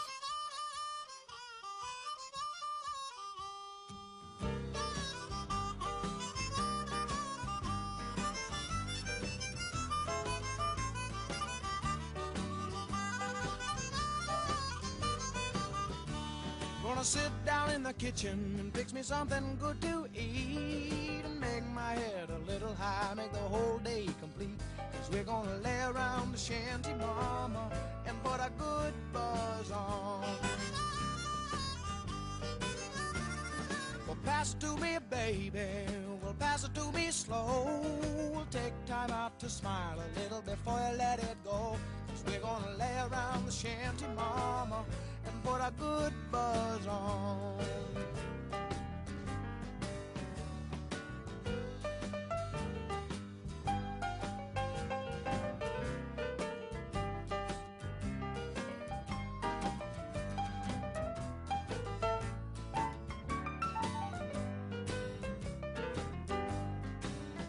There ain't nothing to do, and there's always room for more. Fill it, light it, shut up, and close the door. 'Cause we're gonna lay around the shanty mama and put a good buzz on.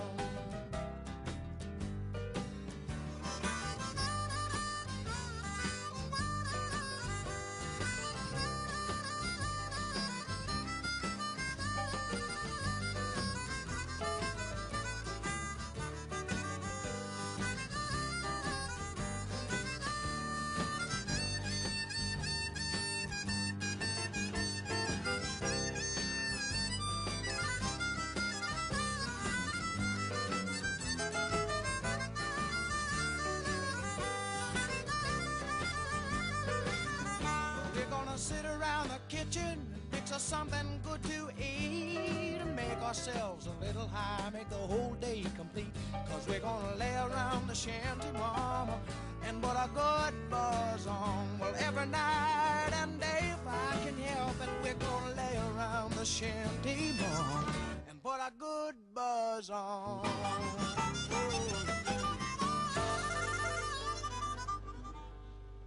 Underwriting for Community Radio on WSKB is brought to you in part by Rockies. Over 30 convenient locations throughout Massachusetts, Rhode Island, New Hampshire, Connecticut, and Florida. One of the nation's largest ACE dealers. Expertise and great product selection in paint, hardware, lawn and garden. That's Rockies. Rock solid service since 1926. On the web at rockies.com. Support for community radio on WSKB provided by Westfield Electroplating. Employing over 140 skilled platers, painters, and technicians, Westfield Electroplating was founded in 1946 and was the first company in the country to achieve National Aerospace and Defense Contractor Program accreditation, proudly maintaining that status for over a decade. Westfield Electroplating provides over 50 quality finishes to meet your corrosion, cosmetic, or performance needs. On the web at www.westfieldplating.com or 413-568-3716. Westfield Electroplating, putting the finishing touches on technology. I'm Mark Auerbach. Join me every Friday at 8 a.m. for ArtsBeat, where you'll meet interesting actors, directors, designers, and musicians here in Western New England. Community Radio. 89.5 WSKB. Live from Studio 120 at Westfield Technical Academy, this is WCPC Channel 15 and 89.5 FM, WSKB Westfield. Wow, it is Tuesday morning, April 20th, 2021, and counting. My name is Bob Plass. I'm here all alone in the studio with Peter Coles, the kitten of the Keys. Yeah. And we are celebrating all kinds of things today. And it is also volunteer recognition today. And man, where would Westfield on weekends be without our volunteers? I got to say. Something about volunteering is in my system, and I try to think about where that came from.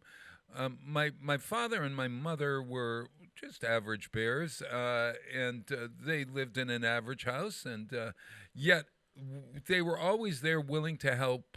I guess that willingness to help somebody is the crux. If as children you see your parents wanting to help out in some way, and then if you get a little more confident and you want to help your community, then you volunteer and you get out there and you do some great volunteering. And I got to give a shout out to the board of directors and all of the people who have volunteered over the years for Westfield on weekends, because we wouldn't be here 18 years later if it wasn't for you. 18 years just doesn't happen. And we are very grateful to folks who give their time and their energy. A not-for-profit that doesn't have a paid leader depends on its volunteers and its volunteer leadership, and or it's just plain old volunteer workers to put on events. And God knows, I know that firsthand, because where would I be? I need help. I need a lot of guidance. I might be a good idea man, but man, when it comes to execution, you need a logistics guy. Oh man, I need somebody to pull me down to earth. I think that's one of the things that I've always found is I need people around me that sort of say, hey, that's really nice, but you really are not going to be able to do brain surgery tomorrow morning, Bob. You're going to have to do something before you do brain surgery to operate on somebody's brain. There has to be that tampering down. But volunteering is really, you've heard lots of stories of volunteers here on the radio, haven't you, Peter? Yeah, and I've done a few myself. Oh, man, you volunteer all over the place. Yeah, absolutely. And there's something about giving back that, I once had a crisis, a spiritual crisis in a way. I kept saying, geez, I feel so good about volunteering. Am I doing it because I really want that feeling? And is it really a selfish motive in a way? And I talked it out with a friend of mine about that great feeling you get when you do something good for somebody. It's secondary to what you do.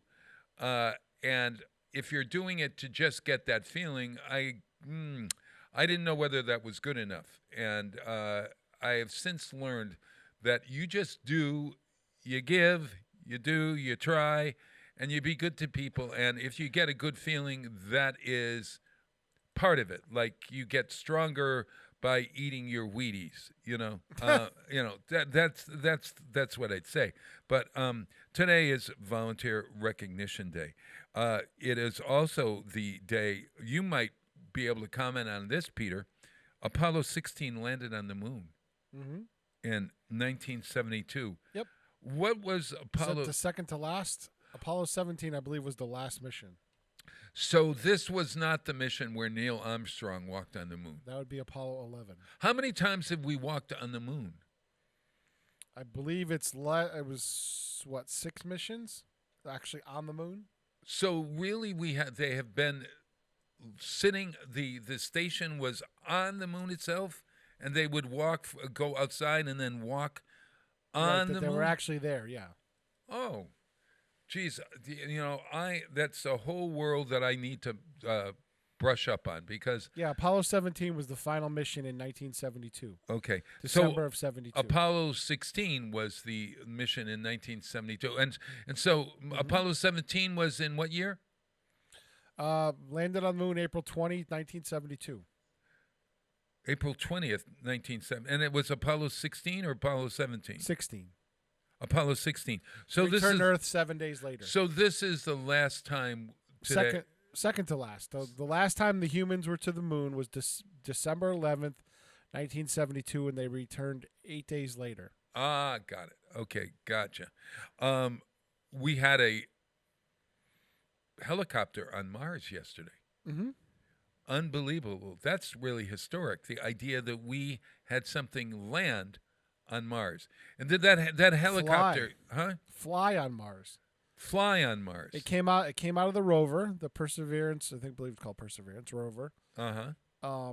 And they put it down on the ground, and then it took an autonomous flight on its own. It had a flight path and everything, and did an autonomous flight on another planet. How do you like that? There's enough atmosphere for it to do that. Now, have they gotten anything to say that we could live on Mars? That's what they're attempting to find out. Uh-huh. They're attempting to find out whether we can A, establish a base, B, if there's enough resources there, and the big thing is finding ice water. There's no liquid water on the surface that we've seen. Right. But if they find ice, then that gives you hydrogen and oxygen, which gives you fuel for a return trip. Oh, I see. That's why there's a big push to producing methane, hydrogen, and oxygen. If you can get carbon, carbon and hydrogen, I believe, is methane. But if you can find those reactants, then you could develop fuel for the return. And if you can find water, then you can make, air, things like that. So make coffee, make tea. Well, those are luxuries, Bob. This is called roughing it. Oh, okay. All righty. There is Remember, you're an outpost. It's like being on a desert island. It's whatever's there is what you got to use. Yeah. That's it. Would something green? Would a tree grow on Mars? I wonder. There's a lack of oxygen right now. That's a problem. Oh, I see. Okay. You could. There's these huge grandiose things about terraforming, but that takes millennia. That takes time. You could introduce plants and stuff like that.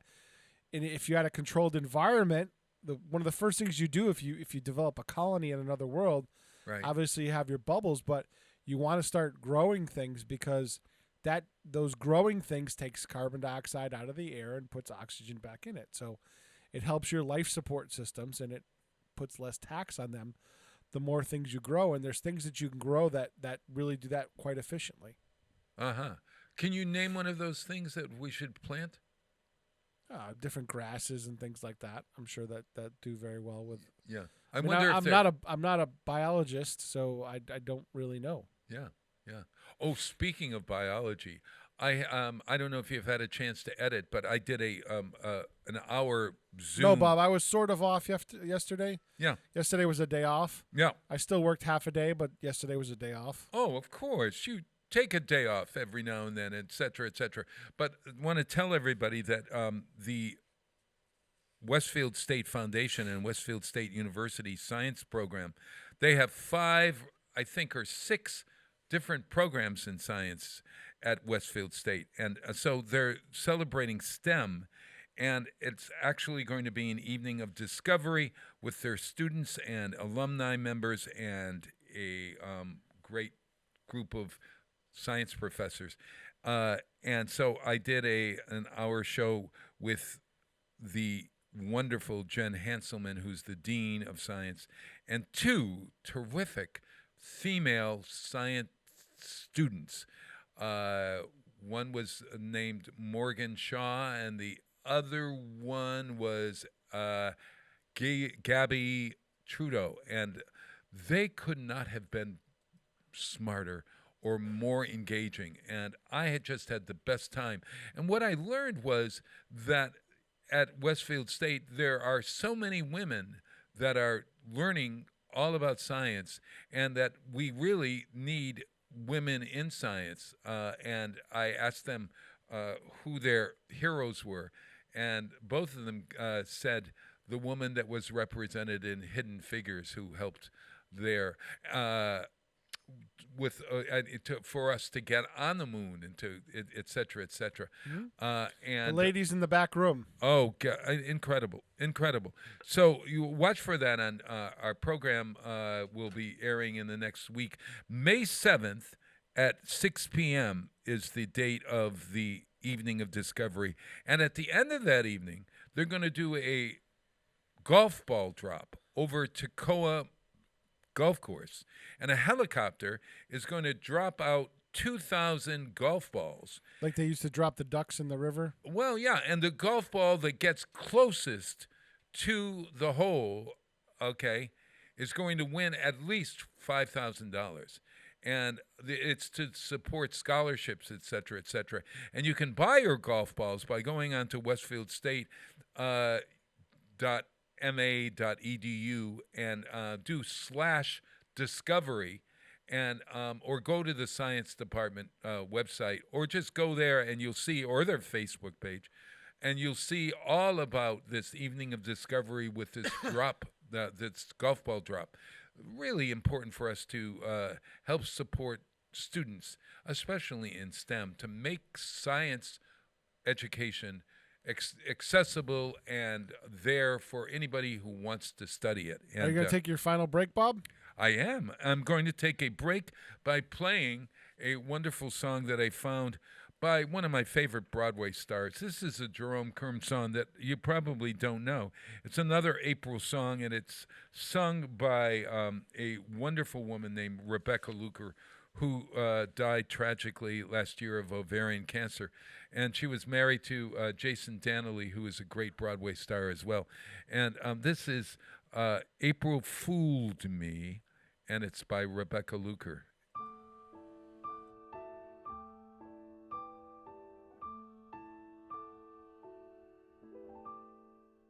I can remember,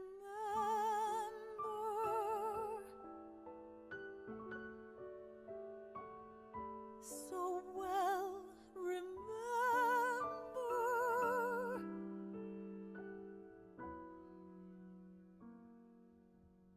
once April fooled me with an afternoon so gold, so warm, so beguiling, that I thought the drowsy earth would wake up smiling. But April fooled me then, the night was cold.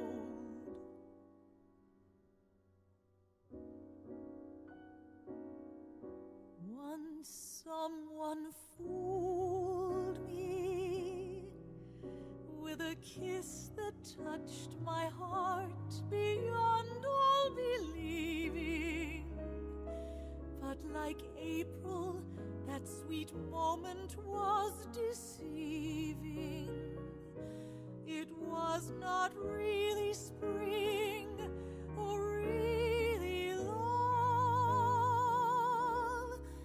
You were alike, you two. Restless April fooled me, darling.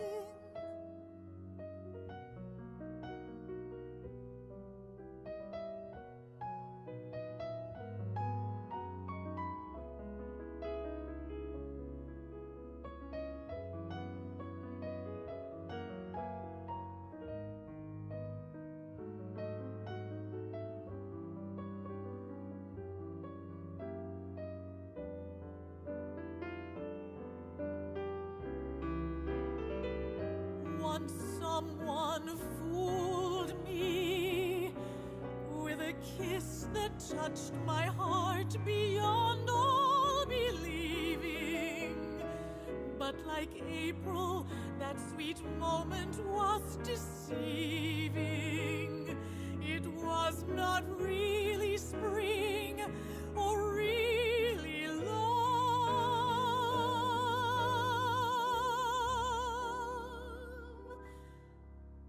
You were alike, you two. Restless April fooled me, darling. So did you.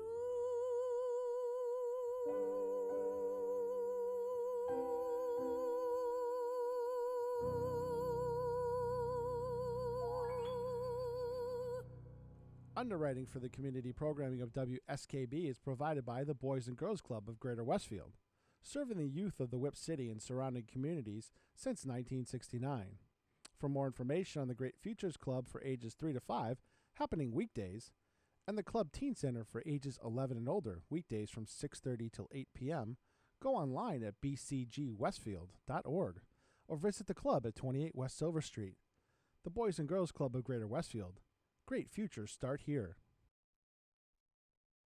Support for the community programming of WSKB is provided by the Dunkin' Donut Shops of Westfield and the Sardinia family. It's nice to know that even as the world changes, Dunkin' Coffee remains the same at 7 convenient locations throughout Westfield.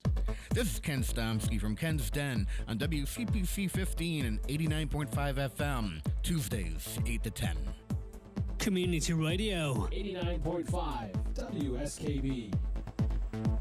Live from Studio 120 at Westfield Technical Academy, this is WCPC Channel 15 and 89.5 FM, WSKB Westfield. Wow, it is Tuesday, April 20th, 2021 and counting. I'm Bob Plass. We're winding down our great show today.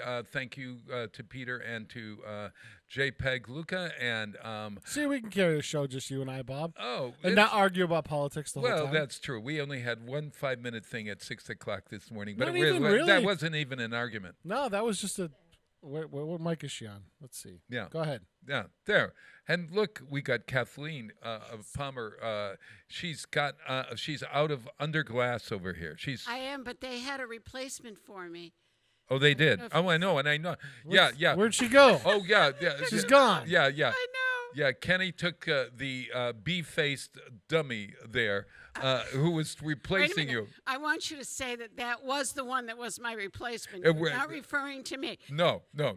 This is our big crossover, Bob. This is our, on TV when they do crossovers like on SUV, they have the same person appear. Oh, that's true. Yeah. We're doing a crossover, a much anticipated crossover. How do you like that? Yes, yeah. We didn't even know it, did we? We had no idea. Hey, Kath. What's coming up on the Den this morning? Yeah, what do you got on the Den? We have Chef John coming back in again. And then when we're done with that, Ken and I are going to be taping some new cattails. And I have a very special one. What now? Tell everybody about cattails, because I love the idea that you're doing this, because this used to be what radio and television. They used to have shows for children. This is a show. They did, and Ken came up with the idea for school vacation to have some special programming for the students that are out. So all of you students out there in Westfield, listen to Channel 15, WCPC, and Ken will have some special programming just for the students. So Ken came up with the idea that we should be taping some stories for children that can go out on Channel 15 and also on YouTube. And there are several ones we have done. Right. We've done The Courage of Sarah Noble, who was a young Westfield student that moved into Connecticut. Uh-huh. So that's a great story. Yeah.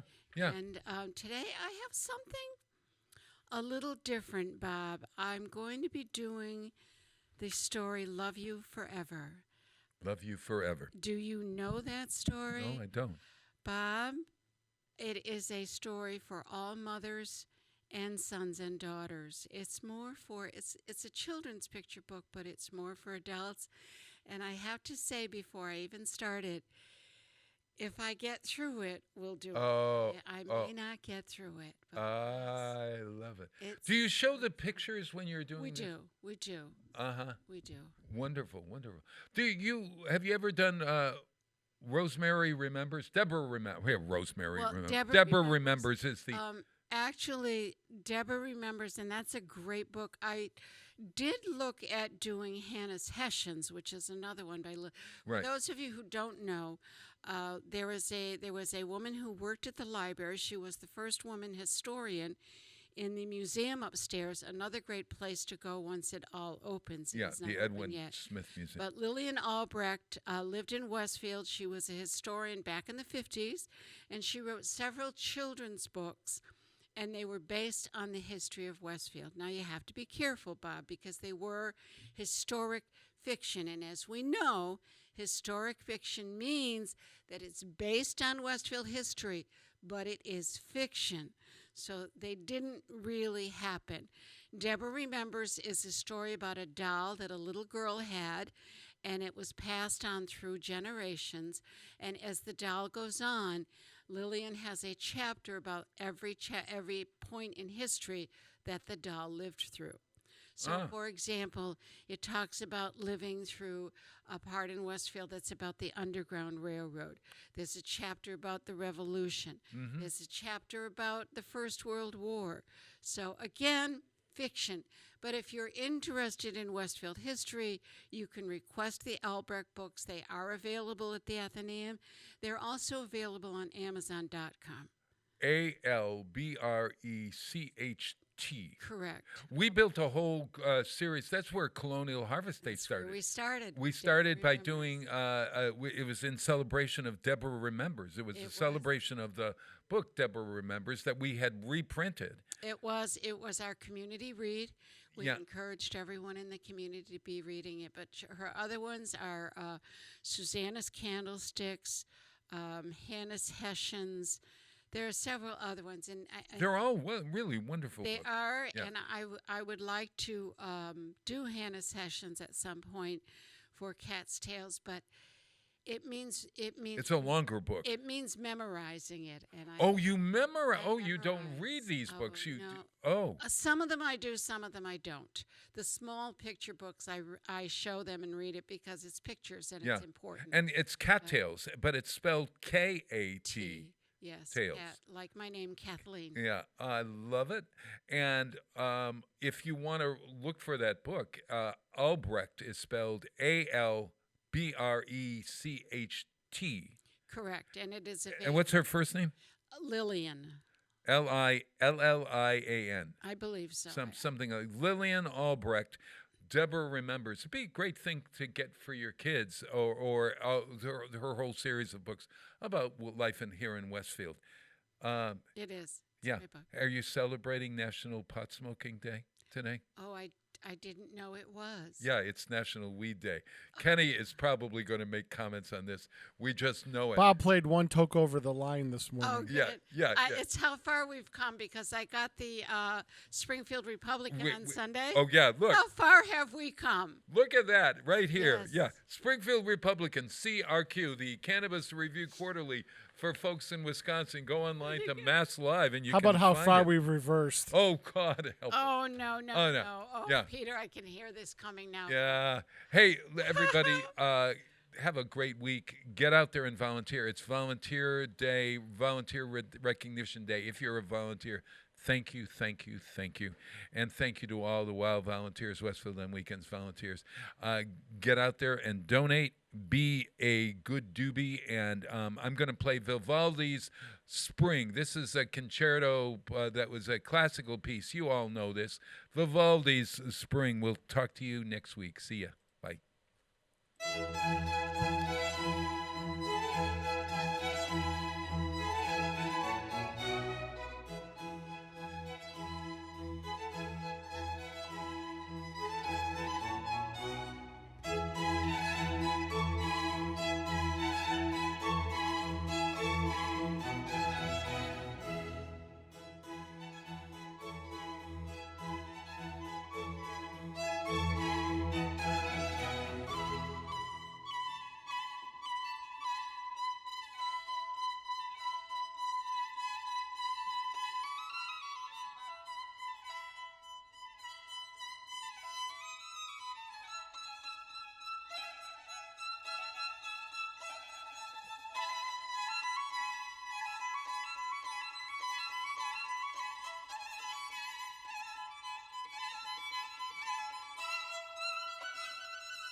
Support for the community programming of WSKB is provided by Westfield Bank. For more than 160 years, Westfield Bank has been an important community presence